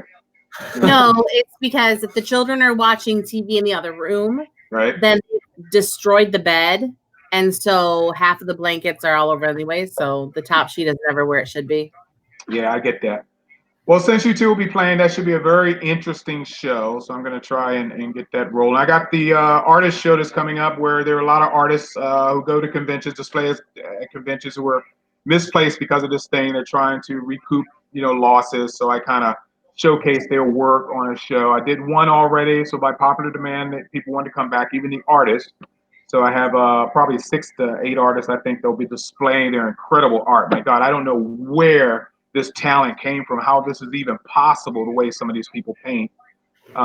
So I'll be doing that the 28th or 20, I think it's the 29th of this month. A lot of artists who displays at Dragon Con, a lot will be on the air there. I just got finished a kids show last week, which Brian and Nicole, your kids were on. They were fabulous as always. That's why I wanted them back. And that was funny. And now I remember the reasons why I have no children. And I am as happy as can be and glad that I could pass them back to you. And the power of the mute button on our end is fabulous. If they could only do, like a Black Mirror episode on TV, if you ever watch Black Mirror or Twilight Zone, where you can literally just make like your doing something in midair and you can't hear your child say a thing, that would be a fabulous invention. I suggest people get on the stick and start inventing that as soon as possible because you guys need it badly. Me, it's always total silence in here other than the TV. You know, Yeah, that's hey, it. no, it's kind of like this.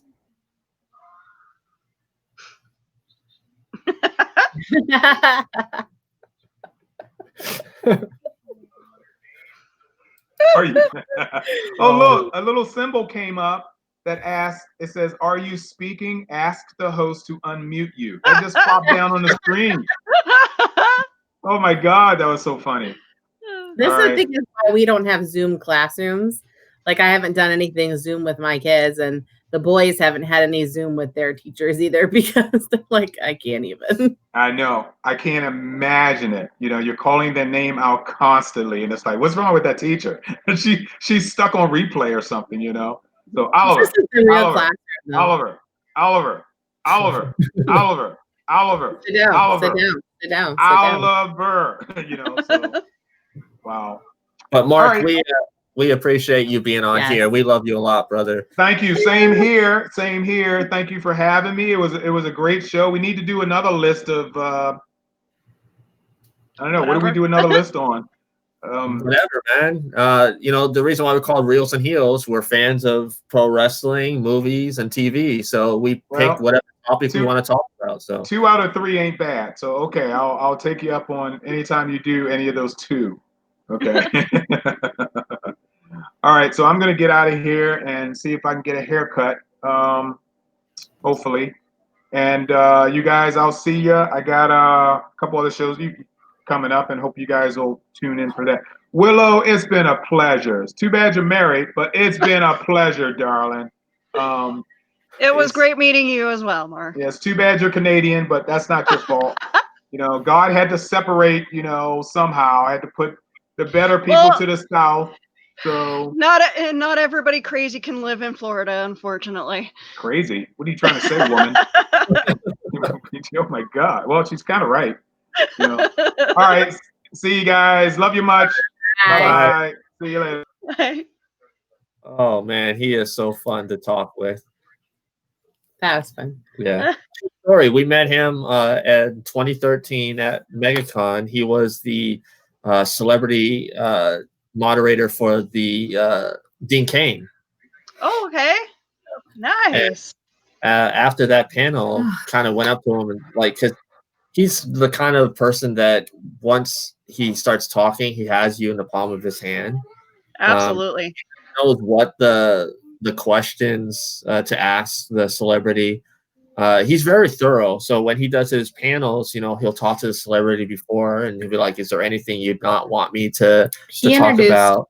He did the panel with Mignon, didn't he? Yeah, he did. He's done panels for the Walking Dead cast. He's done multiple Q&As with Stan Lee. Yeah. And it's just, you know, when you pick people that are your honorary family members, you find some of them that are, you know, from the convention circuit that just kind of stay. And we've been lucky enough that Mark has always been one of them. So, yeah, he wants to get together for lunch once, whatever it is. If it ever goes away. I mean, restaurants are kind of open. I just want to go back to school. Like at a brick and mortar school with a classroom where the children come in. Hey, there's another 80's movie. And the children, what? Back to school. Oh, back to school. So we'll talk about teacher. How about we talk about teacher movies? So we'll do that. I'll be the only one talking. There's lots of good movies though. But it's always kind of fun to hear everybody's list. You know, the things that the reasons why we chose them. Like, I think like my list is pretty quintessential as to what was going on in my life when I was growing up in the 80s. You know, I think hold on.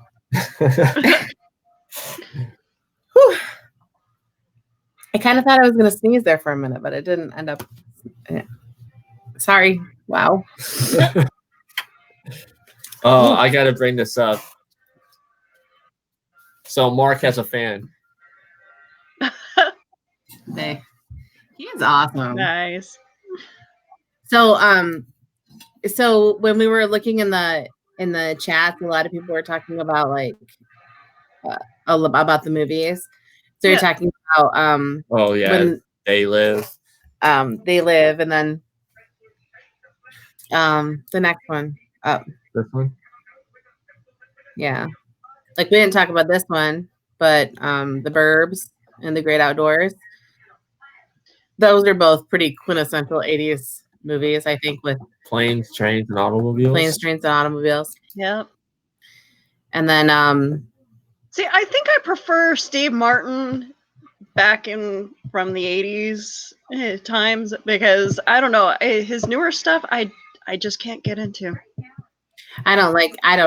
Steve Martin wasn't ever my favorite in the first place. Like I always much more preferred Dan Aykroyd or John Candy, but or it's even Tom Hanks for that matter. Like even in the 80s when he was still kind of like that bosom buddy is funny.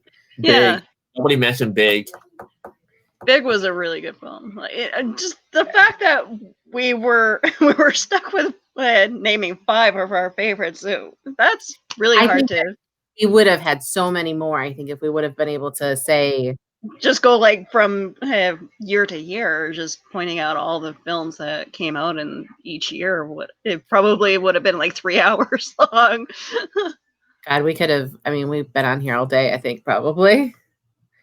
But I think it was interesting to see some of the comments that people were like, well, you know, remember this one and this one and this one. That's funny. The just seeing it for the first time about a year ago, because what year was it when you showed me? He's like, Brian is always like, so you said that you've seen a whole bunch of vampire movies, because vampire movies were my thing. Like I'd seen every vampire movie, I think, known to man, and Lost Boys was one of my favorites, but along with, you know, like werewolf movies too. Werewolf, like what? Well, yeah, some like American Werewolf in American London. Werewolf in London probably tops it all, but not every werewolf movie. And so he said, well, have you ever seen Near Dark? And I said, well, no. And so he put Near Dark in, and I think probably was the first vampire movie that ever made me cry. Just because, well, first of all, it's got Bill Paxton in it. So just then I'm just done. Yeah. Like Twister is one of my favorite movies, and it's got Bill Paxton in it. Like there's nothing that Bill Paxton could be in that I wouldn't love probably. And I don't know why. I really don't know. There's nothing that sets him apart from any other person that was, you know, a 90s star, but I love him. I don't know why. I love him. I loved him in True Lies. This is the description. He is so good. So, and it also has, see, the awesome thing is it has, this is the cover. Okay. And so because it has Adrian Pestar, whatever. He was in Heroes. So it says, country boy Caleb Colton whittles away the quiet rural nights hunting local girls. But when he falls prey to the mysterious and beautiful May, Caleb unknowingly becomes the hunted. May is no ordinary girl, Caleb soon learns. She is part of an outlaw band of vampires, and their love is about to lure him into the terrifying world of bloodlust, mayhem, and absolute horror.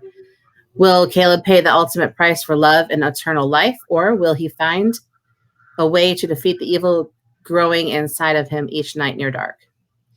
And really, that's not even a good... Not even a good description, yeah. No, I could have seen the movie and wrote something better. But it's kind of like family, you know, like you see it from two different sides. Like they're seeing it from Caleb's side of the story, and then the other side, I think, is the side I kind of maybe. And it's got Jenny Wright before she was Jenny Wright Penn. That's Robin. Robin Wright Penn. Oh. Wrong, right. Okay. But you know, I think that, you know, I think whatever speaks to you at that time period in your life, it's like a family sticks together. It's the best they can do for each other. You didn't pick this. This is what you got. Oh, Jeanette Goldstein from Aliens was in it. But it was a really good movie, and I was sad to know that I never seen it before. I think it is. I don't think you can compare it to Lost Boys. I think it's not fair to compare it, but I think it was good. Bless you. Thank you. There we go. Okay, see, another person who appreciates Ewoks. I, for some reason, get shit for appreciating Ewoks. I had Wicket. I think my husband just recently bought that film. Hey, Joe, the Ewoks movie. You just recently picked that up, right? I bought it a while ago. Caravan of Courage and Battle for Endor. We're talking about Ewoks. Maybe Maybe Caravan of Courage Caravan of Courage and Battle for Endor. Yeah. I identify with Ewoks. My husband's a huge Star Wars fan, so Bad attitude. I'm wondering if we're ever going to see the Ewoks again. That'd be cool if they showed up in The Mandalorian. you know, I'm sure they would. I'm just really mad that I get shit for it. Like, that was my favorite movie when the Ewoks were there. Sorry, what was that? Return of the Jedi. I liked Return of the Jedi. I liked Empire Strikes Back too, so don't get me wrong, but I very much enjoyed Return of the Jedi as well. See, I appreciate it. Thank you. I do. I love the Ewok. So you can go to Disney in Orlando and you can buy like Ewok backpack and. Oh yeah, because we can go to Disney. I mean, we can't go to Disney now, but even then, like, we gave our passes up when? Oh, it's been a few years. Okay, so we are a family of 4. We've always been a family of 4. So when Shane was living with us, and before we had Oliver, and then after we had Oliver, we're a family of 4. To have passes where you're not blocked out for the whole summer, because it's the only time you have really to go, it was like $270. I was like, that's a lot a month to try to make sure we have passes to go there. And then you got to feed everybody. It's just not cost effective. Yeah.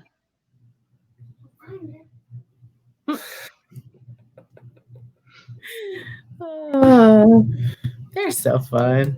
Oh my god. Oh, hey, so I'm surprised you didn't say Masters of the Universe. Well, I didn't say that for a reason. There was also some terrible movies from the 80s. Who did you say was going to be the Masters of the Universe person? You said they're trying to do the Sony's another live action like Masters of the Universe. He was just in a movie we watched. He's the guy from the TV show that you watch. Which TV show? I watch 500,000 TV shows. He was on Freeform. The show on Freeform. Which show on Freeform? About the Fosters. Ooh.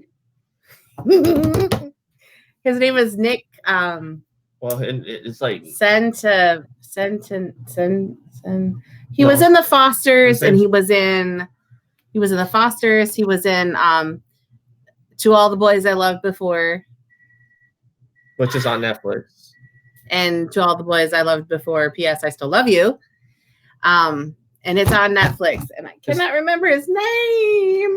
But anyways, he was cast. He's adorable, and I'm too old to say that. He was cast to play Prince Adam, so I don't know how they're gonna do that. No, he can play Prince Adam. They'll just have another person probably play He-Man. But he can play Prince Adam. But I mean, when we talk about Masters of the Universe, the 80s film, yeah, Dolph Lundgren had the look, but just it wasn't He-Man that I was wanting. Okay. Can I have a better looking He-Man?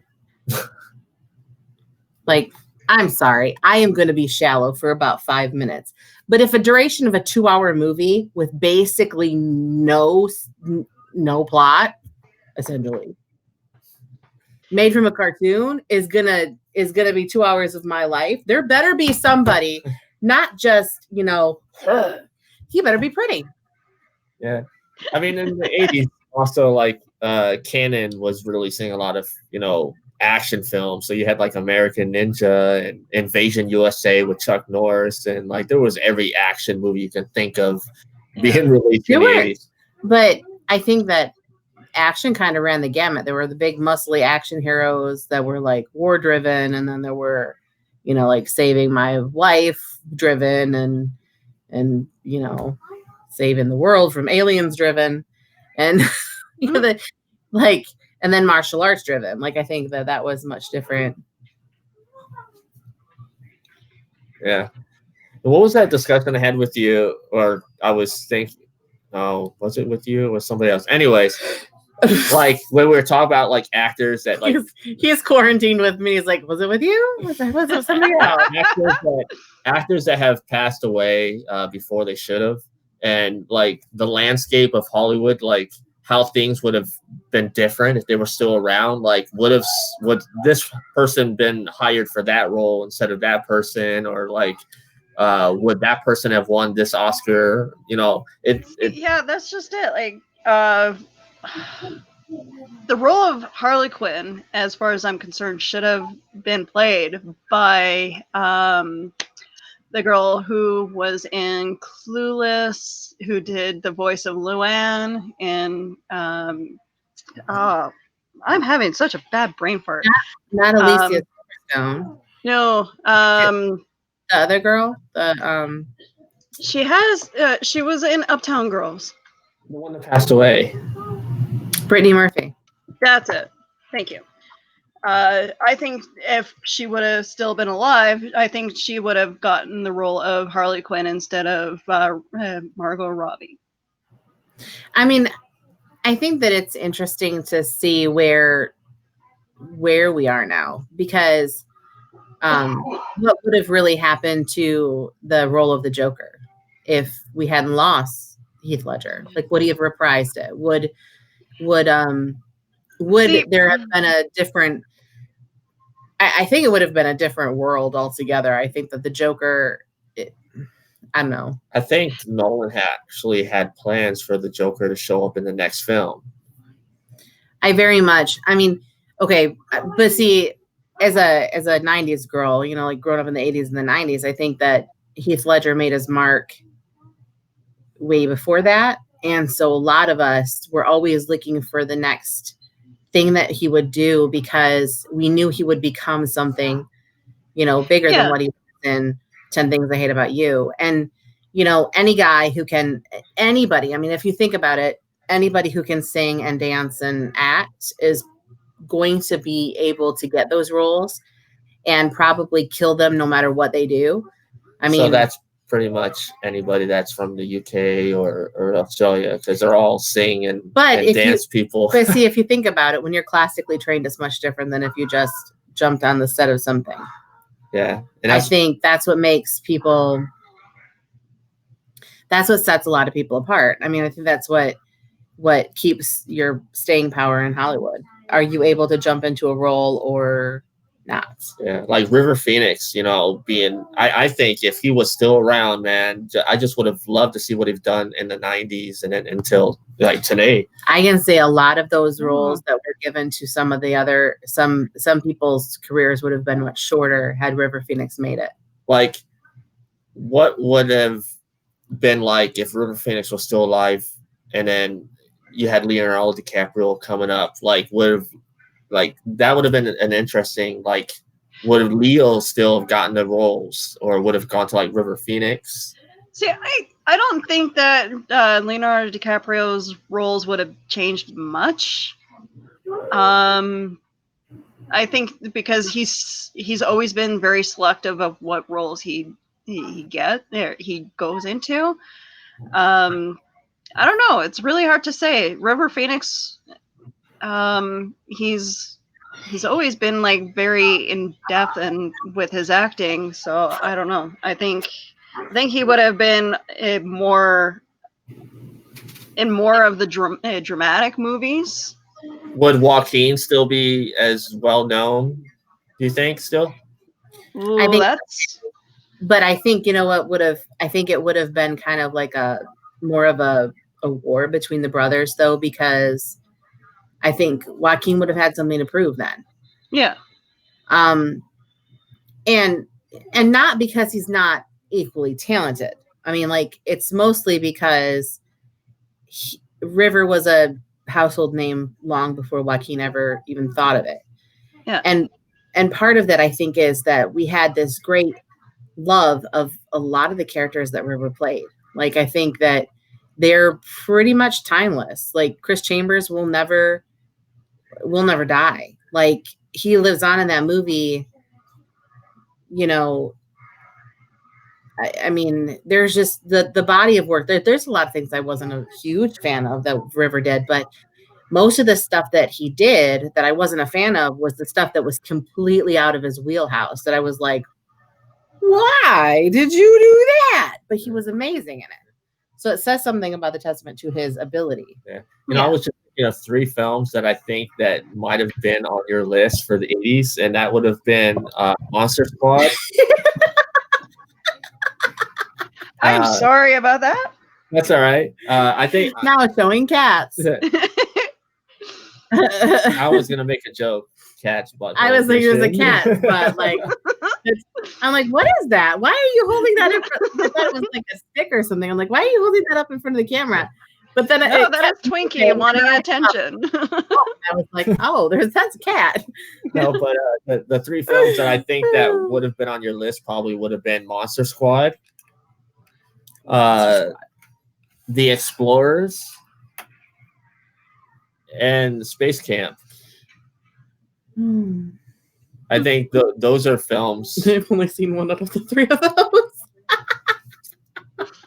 You never. Which one? You see Monster Squad? I seen Monster Squad. You never that's seen it. The Explorers about the kids that build the ship and go to space, and they. No. I think Steven Dorff was in that movie. Okay, I think it was Steven Dorff. Maybe hello. Phoenix was in that movie too. Do I look like somebody who was a nerdy space geek? Twinkie, Flight of the Navigator. Okay, but I saw Flight of the Navigator. That was different. You just said The Explorers and Space Camp, like I was watching space movies. I was watching Star Wars and Spaceballs. That's about it. But I think it's been fun talking about 80s films, and having Chuck and Mark, their back and forth was hilarious. I think anybody who can't take themselves so seriously, it's like sometimes I want to be really careful of what I say because I'm like, oh, it's only yeah. You know, I'm like a little extra like censored slightly because I don't want to sound like I'm gonna give myself a bad rap. Oh, he's laying on his bed finally. I mean, I have a ton more of movies that weren't even on that list that I sent you about the 140 essential 80s movies, like Colors. Which one is that? That's with well, maybe that was the early 90s. Oh, I have to look that on. That was the cop one.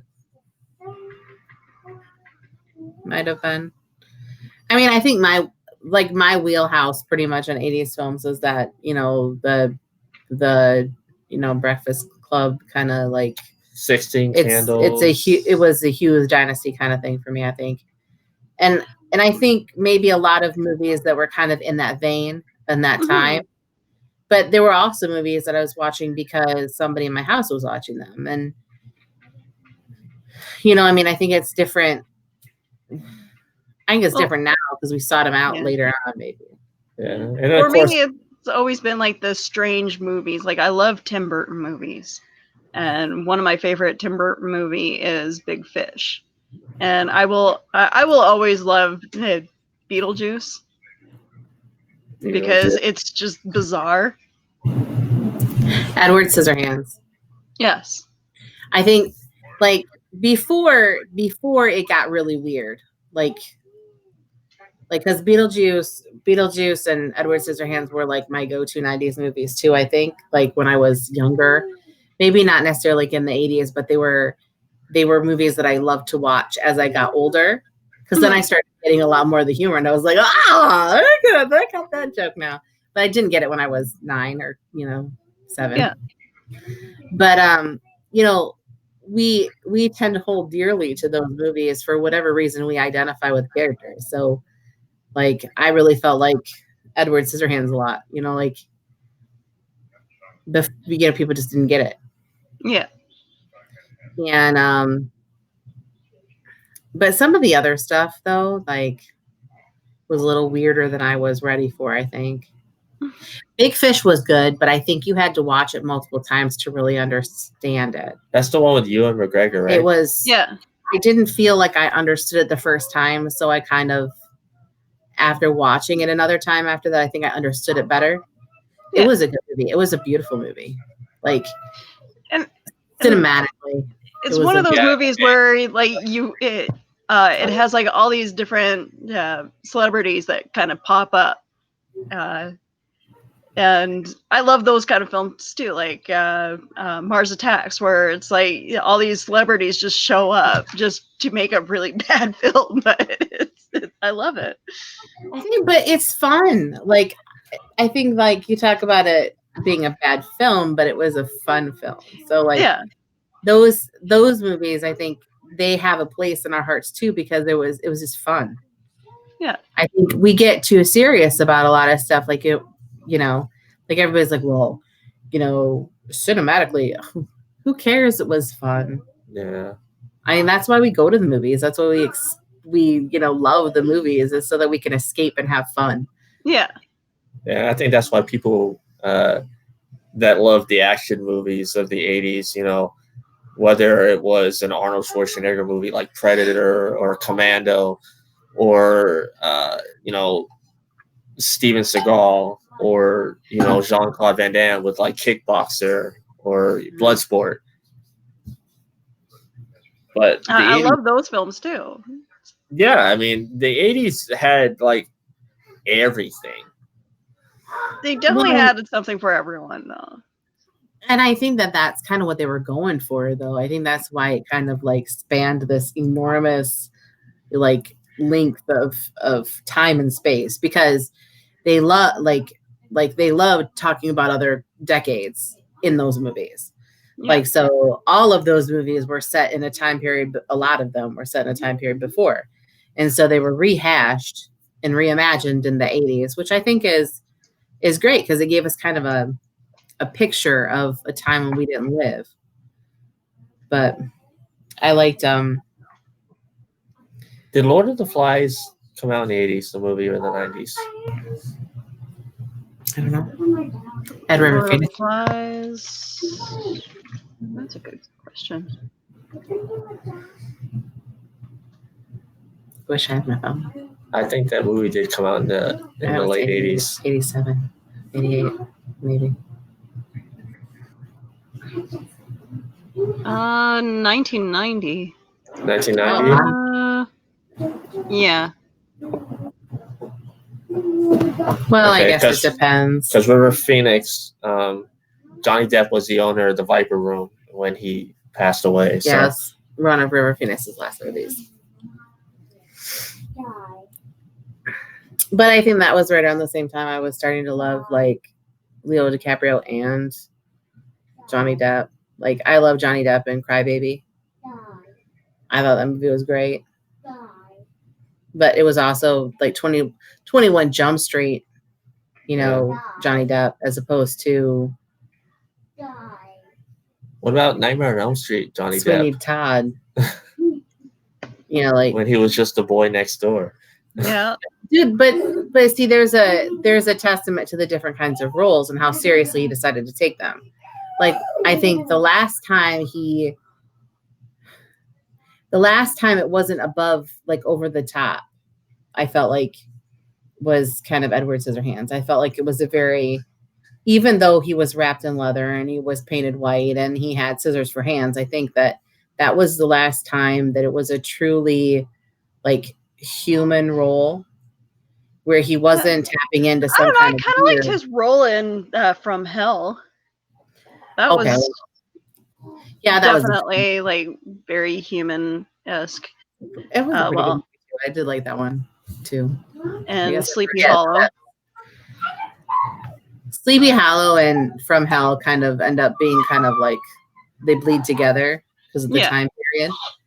But no, I was. Yeah, I don't have that movie yet. How do I not have that movie? What was the other movie that I said we saw? How do we not have that movie? I said, how do I not have that movie? And I said, oh, it's because you're in charge of. You know what, Greg? I agree with you. Johnny Depp would have been awesome as the Riddler. That would be. I think it depends on what kind of movie they were going to make. Like the fact that Jim Carrey ended up being the Riddler in Batman and Robin, Batman Forever. Yeah. Robin Williams was up for that role. Too. It was the type of movie. Like I don't think. See, it's gonna sound terrible. Both but Robin Williams and Jim Carrey are very similar in the fact that they do over the top acting. I don't know. I don't know if I would appreciate Robin Williams as the Riddler. Yeah, I think Robin actually turned it down because he didn't want to be over the top. He wanted to do a more serious take. Mm-hmm. But I can't see Johnny Depp as that person either, which I think would be it seems strange to me, but it might actually have been something that would have worked. I mean, he's Jack Sparrow for all Sins and Sensibility. Yeah. I mean, I just was not a fan of Uma Thurman as Poison Ivy. I honestly, as far as acting goes, Uma Thurman has never been one of my favorite actresses. She was good in Kill Bill. I think that's pretty much it. She tries it almost seems like she tries very hard to be like overly theatrical with her acting. My Crazy Ex-Girlfriend, where she was the superhero. Well, she was in Pulp Fiction. I liked her in Pulp Fiction, but and she was in The Truth About Cats and Dogs. She was good in that movie, but I guess it depends on what real acting, like what you're looking for too. Like I don't think she's ever picked a role where she was like a serious actress.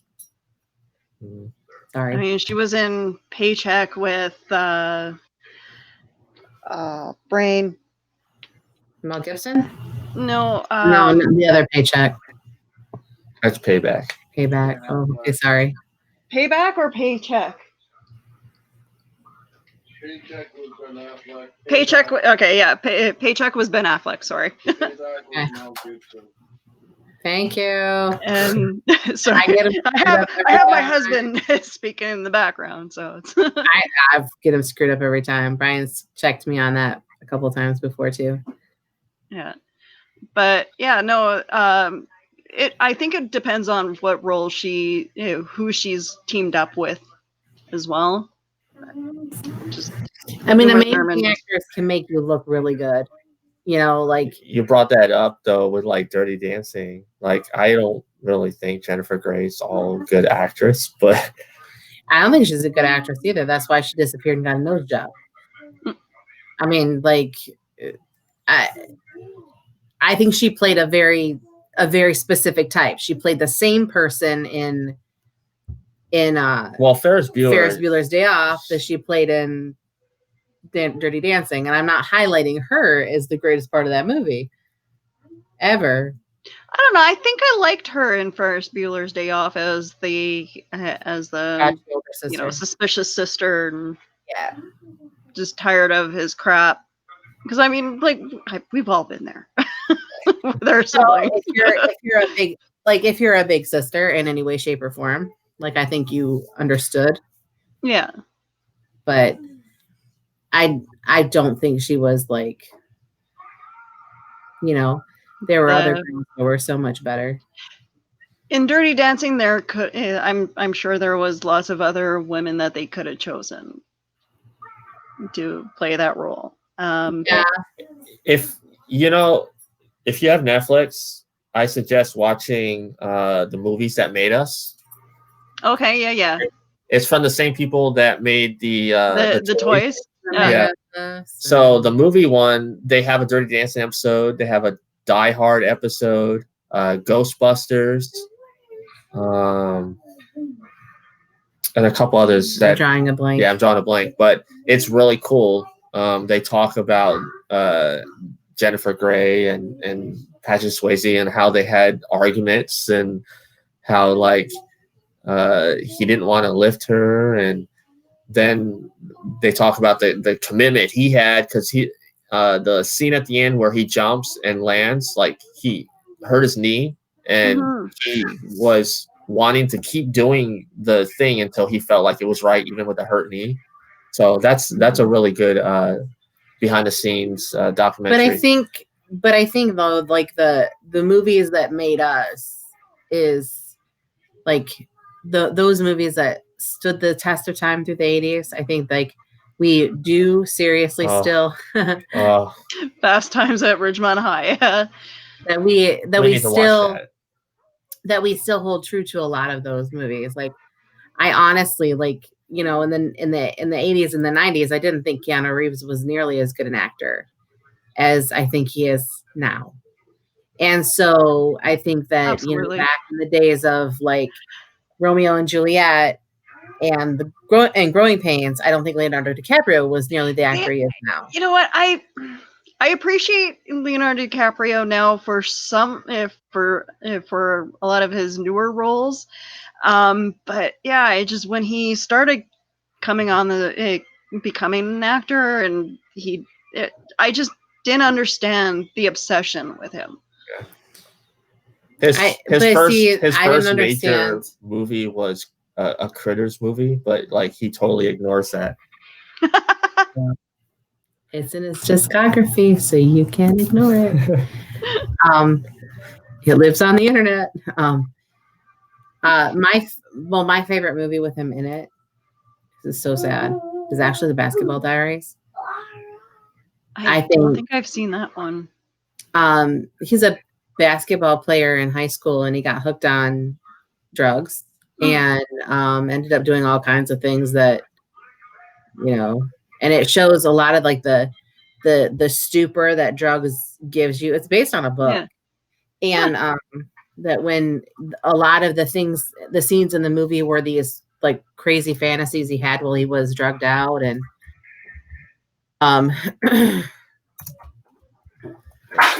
yeah, and we make fun of Sean Bean for dying in a lot of his films, but I think Leonardo DiCaprio is pretty much up there with dying in a lot of his films. I think that was you know, I think he's better now than he was then. And although I do have a great appreciation for some of the stuff back then. Like I don't know how you can not love Growing Pains as a Brooke Shields. Oh my God.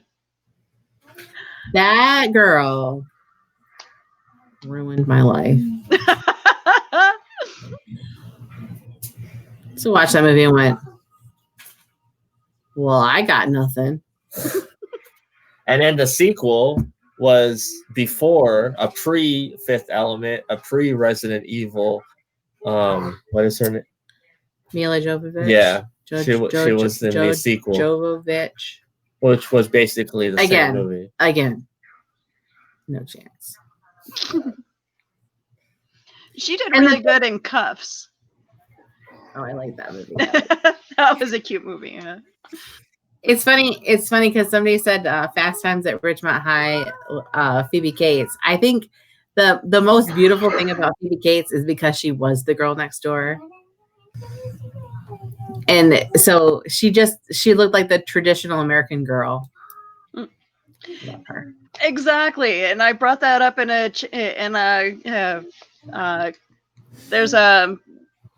there's a group called Constellation, where it's like a convention that's been canceled before it even started. So, and that was one of the discussions that I brought up was, you know, Sean Bean hasn't died in as many films as we think he has. There's many actors who have died in a lot more. And I think Dazed and Confused. Dazed and Confused was a good movie. A very, very young Ben Affleck and Matthew McConaughey. I didn't like Matthew McConaughey's mustache, though. Not a fan. Porn mustache. That was very.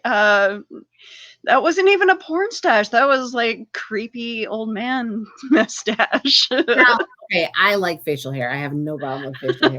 There are just some people who cannot and should not grow it. No. Oh man. I'm just I like reading the comments. Like I love reading the comments. So as we're all right. There's so many things about Matthew McConaughey that are endearing, but for the love of God. Yeah. Speaking of Matthew McConaughey, who did the movie version of The Lincoln Lawyer, we were just watching John Campea, and Aaron Cummins was talking that they have a new series coming out. Moving a cat. Sorry. He wants to There's show everybody his chocolate starfish. His chocolate starfish. I apologize. They have a new series coming out for The Lincoln Lawyer that Aaron Cummins is going to be a co-star in, and she was bummed that the quarantine hit, that they can't film. And now they don't even know if it'll get off the ground, which, the thing that kills me is that, when this happened, like, yeah, we got an opportunity to watch all. Stop. I'm sure the dog is saying the same thing. Through quarantine, it's like it stopped everything. So it gave us a chance to watch some of the stuff that's older and, kind of brush up on some of the things we hadn't watched in a long time. Like movies and TV. And thank God for, Netflix and Hulu and these streaming services where you can pretty much pick what you want to watch, from whenever. But it kind of is sad when we think about how it's going to halt. It halted everything. And a lot of the stuff that was going to happen might not even get a chance to get off the ground now. And, we might not see those things that we would have really loved. Yeah. And then like the return of things, like Brian was reading an article about the TV shows that were cut short and how they ended up having to show the season finale wasn't really the season finale. So this is the end of what they had to end it with. And so last night we watched which one? Which one were we specifically talking about? Well, we watched The Rookie. So we watched The Rookie and we watched 911. 911, yeah. And so I just kept saying, like, it would end up not having a storyline. There was a certain like arc that could have happened that wasn't going to happen now because that's how they had to end it. Yeah. And, like, I get it. And the same thing with New Amsterdam, the not the finale, but a good section of the last episodes were called Pandemic. So I get it. Like, let's not put something so terribly touchy on TV right now. But yeah. It's like all of these shows that had 3 or 4 more episodes, those episodes don't see the light of day, or they see the light of day later on, or something happens. I hope that they do get to have like a longer season, maybe next year. Yeah. Or whenever we open back up. I know CW said that their shows ain't coming back until January. Most shows come back in September. So the 2021 season starts in January. So which I guess gives us shows until the summer. But even shows that were like summer shows that had 12 episodes, like Zoe's Extraordinary Playlist, like, okay, because that's my favorite show on TV right now. That I'm gonna have to start watching that show because I've caught it a couple times, and and so like sitting in quarantine, like trying to figure my life out, like homeschooling and remote distance teaching and all this. It's like trying to figure my life out. It's nice to sit in front of the TV and just kind of escape from whatever. Yeah. But then I still find myself getting all caught up in these characters' lives, and I'm like, no, you need to be with him. No, like I'm like, well, she should definitely be with her best friend. Why are you doing that? You're stupid. Yeah. And then and then she's, you know, basically saying goodbye to her dad. And I think that that's the hardest thing about watching that show is that it's their way of speaking without speaking because he can no longer talk. Mhm. And, you know, Peter Gallagher is an amazing actor in the first place. Like, it is Peter Gallagher, right? Mm-hmm. Was hoping I wasn't taking somebody's first name and putting a different last name on it. Yeah. But he is an amazing actor and an incredible singer. And, you know, like having him in a show where you could see him every week and see this range of like acting with his eyes is pretty good. Yeah. But then all these like other actors that we've seen in Hamilton and on Broadway and all these other like song and dance things where they're actually singing in a TV show. That's just, you know, I love any place where you're going to do that. You've never realized that these people had good singing voices until a show like this. And you're like, I didn't know they could sing. Like Lauren Graham, the first time she belts out a song, and I'm like, what? I was like, this is awesome. When they had Smash going for a while, the story of they wanted to make the story of Marilyn Monroe's life into a musical. I didn't know that a girl who played Grace from I didn't know that she could sing. Grace, Will and Grace. Deborah Messing. Yeah. I didn't know she could sing either. Yeah. Wasn't who else was in that show? Catherine McPhee was in that show, right? Yeah. Yeah. Well, she was on American Idol, wasn't she? Yeah, she was on American Idol. But to hear her sing every week, I think was different. Like, because she was choosing things that were a little bit more, I don't know, a little more traditional as far as music, was a lot less pop.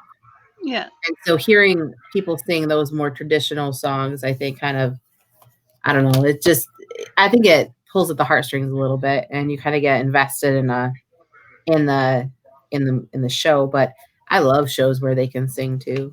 All right. So I just got this idea. Our next show, musicals. Okay. I gotta do a little like musicals, like and we're musicals or like musicals. Like, okay, when you say musical, are you saying, hey, it was on Broadway and they made it a movie and it has Fred Astaire or blah blah blah in it? No, I'm talking like musicals like Grease where they're singing Mamma Mia. Like 80% of the movie is song.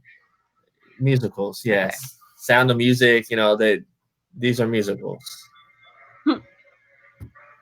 I'm just okay.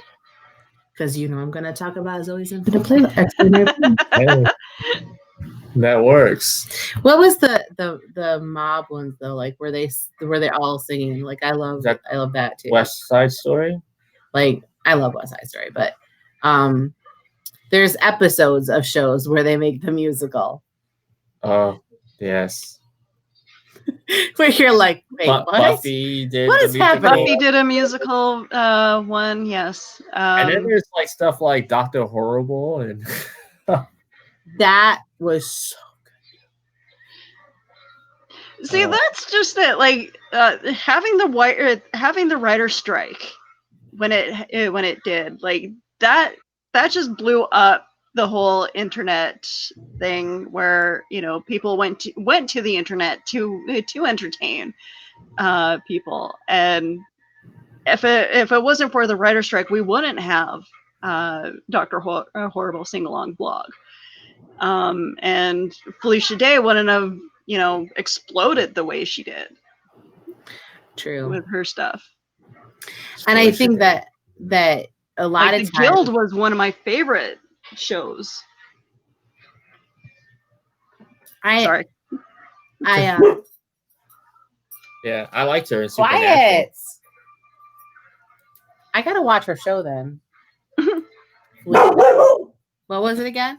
The Guild. The Guild? How did I not watch? I don't know. Anything that came out right around that time, I guess it depends on what channel it was on. Because the whole reason I was late to the party with Buffy, Angel, and all of Joss Whedon stuff was because I didn't have the WB. Oh yeah. And the only places that had W was like Lansing and Detroit. So I was just too far away from both of those places to get the channel, unless I had cable. See, I wasn't that big of a Buffy fan in the 90s. I tried watching it and I didn't understand the obsession with that show. Mind you, I was still watching a lot of cartoons then too. So.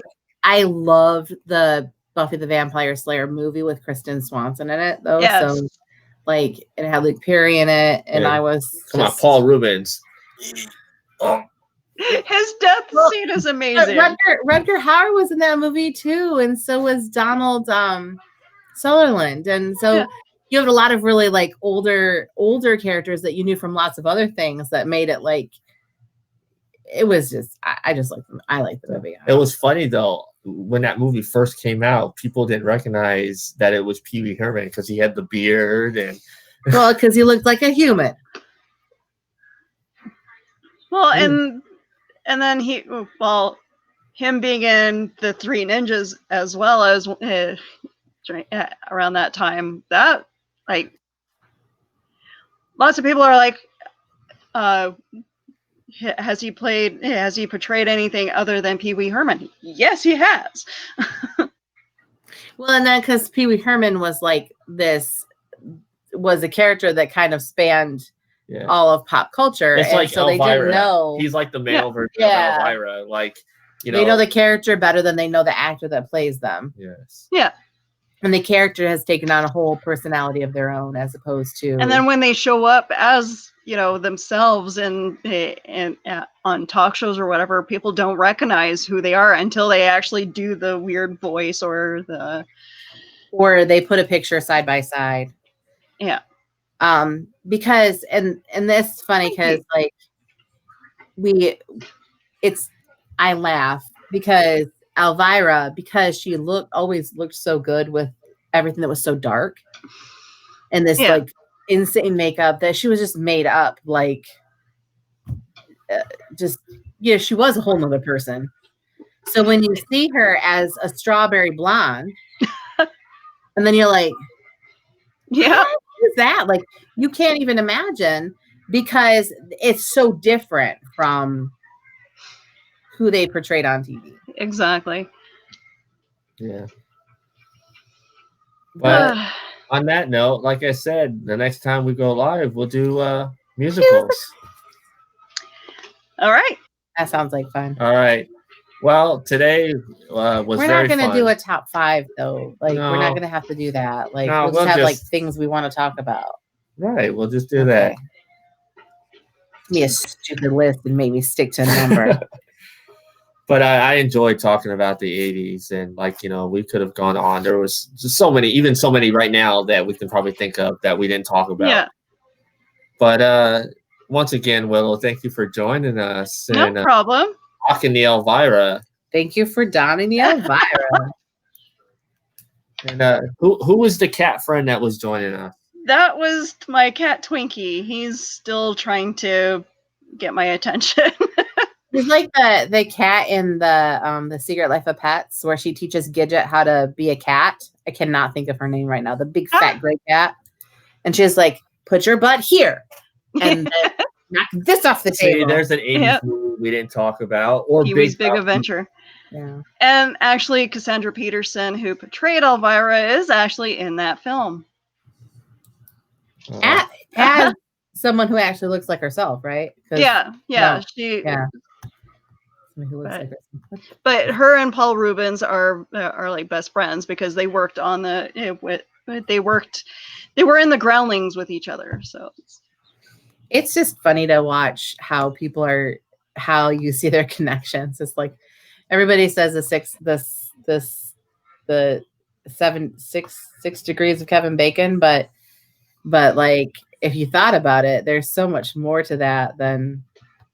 Oh, okay. Bacon. You're gonna like this, Willow.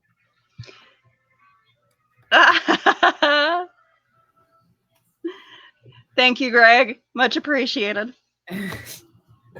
Yeah, he's been with us since day one. like I said, Greg's a good friend. Originally from Dallas, now living up in Michigan, and he's a big pro wrestling fan and movie fan. So it's nice to have him. Isn't it funny how it feels like all of us who were born in this generation tend to like gravitate towards those things, like movies, music, pro wrestling, all of that kind of like has a part in our life. Like even if you didn't watch pro wrestling, you know who Hulk Hogan is, you know who Randy Savage is, you know who Andre the Giant was.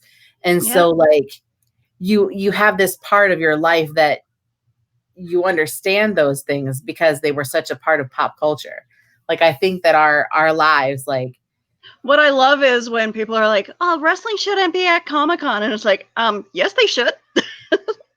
Well, especially if it's a pop culture con, because I think now like more of them are really pop culture cons. It's not really just comics anymore. And I think that's the sad part about it, is that comics aren't getting the attention they should, because I'm a pretty diehard comic fan myself. But it's just so funny when you're like, these things, like if a song comes on the radio and it came out in the 80s or even in the like early 90s, how often is it that song starts as the first bar of the song and you know exactly what it is and you can sing along? Yeah. Like it's just like scenes or lines from a movie. Those have ingrained themselves into our lives on pretty much a daily basis. We end up saying all kinds of references all the time. And my kids will look at me in the classroom and go like, oh, okay. But I mean, if it wasn't for my friends who are, I have a couple of friends who are in the local wrestling scene in my hometown, and if it wasn't for them, I wouldn't have met a lot of the wrestlers that they brought into our Comic-Con. And I had Bret the Hitman Hart show up at my work one day. Like I work at Starbucks, and I served him. I made his drink, and it was because one of my friends picked him up from the airport and brought him to my store. That's so but cool. I think like all of those little things, like they are part of our lives. Like I don't know how you don't know. Yeah. Okay. Those iconic people. I got to tell this story before we go. When I lived in Las Vegas, my ex was working at Walgreens, and she like calls me. She's like, "Oh my God, you're never gonna believe who just was here." And like because she worked the cash registers, like, "You're never gonna believe who I just saw." And I checked him out, and she's like, "Michael Keaton," but that's not what it said on his driver's license. She's like, "It says Michael Douglas because that's his real name." Yeah. But she's like, "He was so nice." Could you imagine? He can't be Michael Douglas. He can't be Michael Douglas. Michael Douglas. Wow. It's just, and it's funny because like when we were at Comic-Con, like we've had awesome interactions with people. Like I speak at length about Dean Cain, but Brian met Bruce Campbell on the floor. Like he was walking the exhibit hall and he stopped and he says, "Oh my God, I don't know what you said," but he's like, "I have to shake your hand because you're amazing." And he shook his hand and he talked to him for like a few minutes, but he's walking on the floor like, an everyday Joe, just shaking hands with people when they did notice him. And so it's like you don't see an entourage and all kinds of nonsense when he was around, but he knew people would see him and notice him. Yeah. And it's funny when you do, because we were on the Strip, weren't we? Or we were at the Excalibur? No, not the Excalibur. At the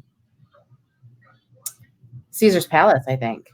We're at Caesar's Palace, and we're in like the shopping thing. The shopping thing was either Caesar's Palace or Planet Hollywood or something. Yeah. When we lived in Vegas, and we walked past C. Michael Hall or C. Michael Howell, Pony Boy. We walked past Pony Boy, and I'm looking at him the whole time. Like I'm seeing him, and he's about 6 feet away from us, and I'm like, I know this person. Why do I know this person? I know this person. He's like, he's not like a regular person. He's like, he's a famous person. I know this famous person. Why do I know that? He walks past. I'm like, that's Pony Boy. And he goes, hi. Oh. It was just hilarious because he was like, he was fine with being recognized. He didn't care.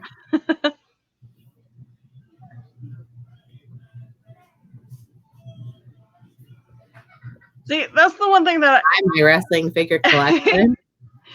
Oh, that's hilarious. You must have quite a bit. Like my friends that are into the wrestling stuff, that like they post up their collection all the time, and I couldn't get into collecting the wrestlers. Although, you know, it was funny. Like I remember as a kid, I wanted G.I. Joes, and my mom never bought me any of the G.I. Joes. So the first G.I. Joe I ever had was bought by my husband, and it was the John F. Kennedy one, the 12-inch doll. Yeah. Isn't it weird? But it's weird how we like how certain things, because I had the Gem and the Hologram dolls, and I had a lot of Barbie. Yeah. Now I cut the hair on my Barbie a lot, and I did a lot of not so nice things with my Barbie. So like I made them not look like Barbie for a reason. But that, like, I don't have a lot of action figures. Brian is a little bit more neurotic with like pops and stuff, but like we have a million pops. And I have some like stuff that's in I have some porcelain dolls, and I have a few collectible things from past jobs. But I have like supernatural stuff that I'm still looking for I'm still looking for baby. Like a scale replica of baby. I'm still looking for that. I have not found it yet. But like there's some that I'll find, and then the children, they open them up for me. Like this is Captain Marvel. So like some of them that I'll find them on the shelf, and I'll be like, I kind of need that action figure. I kind of think that's cool. Yeah. But they never stay in the box. Like, mine either. They don't stay in the box. Like when it comes to wrestling, this is probably the most prize that I have. Oh, okay. It is signed by tons bunch of people. wrestlers. Yeah. Oh, wow. And this, yes, is a real belt, not plastic. It's signed on the back side too. So that's incredible. Every time somebody's somewhere, we'll go and see if they'll sign it. Like we went to, it's funny he says Jeff Hardy, but we went to so WrestleMania was in Orlando. No, Orlando? Yes. Yeah, Orlando. And so when WrestleMania was in Orlando, hi. They had an indie show. And so Jeff Hardy and Matt Hardy were having their broken barbecue or whatever. And so we went to the barbecue and we watched the indie show, and I met both of them. And the boys were with us, like I was like, well, this is our next generation of, because Jeff Hardy was my favorite. Like if I couldn't have Edge, then there was Jeff Hardy. So I have problems, I guess. But like I had my picture taken with Jeff Hardy and Brighton. And I'm holding Brighton. And so I'm standing there and I'm like, this is your next generation of backyard wrestlers. And he's like, this is the coolest thing ever. That's awesome. And I'm like, no, it's not. And I'm like, I just contradicted Jeff Hardy. I'm like, I need to be slapped. Like my kids being backyard wrestlers like Mick Foley is not okay. We're not dragging a mattress out and you're not jumping off the roof. Like you're crazy. Well, we're gonna have to have a tag team match for that belt then. I am not refereeing that. Oh Lord. Man, this is fun. I can't wait until we talk about musicals though, because I do have a soft spot for those. I'm a sick puppy when it comes to have a problem. I do. I have like so many. Like I love watching them too myself. Although Mamma Mia, the movie, I can't watch. I didn't like Mamma Mia as much, but it wasn't terrible. Like, yeah, I think you have to like ABBA, but I very much enjoyed like West Side Story and like stuff like that. Grease, let me tell you, like, how do you not know every song in Grease and wish you could be Sandy? I think I was more Rizzo. I think I'm a cross between Rizzo and Frenchie. I really am. And the second one, my hair is purple, by the way. We don't talk about the second one much. No. Grease 2 wasn't as good, but I think not really their fault. The coolest, there was 2 scenes in Grease 2 that were okay. The one where Michelle Pfeiffer sings "Cool Rider," and we should not talk about this right now. I know. Yeah, we'll talk about that next time. We're just like hanging out. We're like, okay. That is not a musical. Dreamgirls. Well, okay, it kind of is. A little bit. I mean, it's about a little bit. Yeah. Okay. It's about the same, right? I guess we can talk about music movies. We'll figure it out. A lot musicals of that turned into movies, and then we can do like shows that had a musical number episode. I think it'll be hard to decide on what to talk about there too, but yeah. But thanks for joining us in this very episode. I'm kind of, like, in a way, this is going to sound terrible. I don't know what I'm going to have to do when I have to go back to work and actually be around people. Like when I really go back to work. Because like I sit in front of my computer screen for, 3 hours a day and, answer questions and then carry my phone around and answer and field questions until 2:00 in the morning. So it's not like I'm not working, but it's much different than being in the classroom and, talking at the same time. So I think it's just be like, wow, I'm not used to being around people that much anymore. It'd be scary. But really, if you think about it, the only thing I did ever do really is go to work. So like we're very much homebodies. We stay home a lot. And aside from going to the store, I mean, I don't count the store as being something that I miss.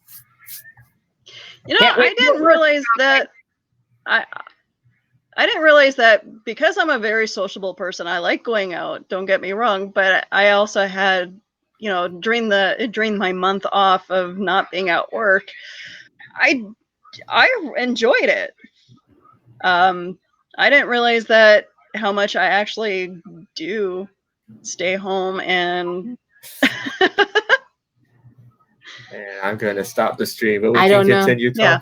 I don't know what my poor children are going to do when they have to take clothes off. Goodbye out there. Bye, everyone. Bye. Bye.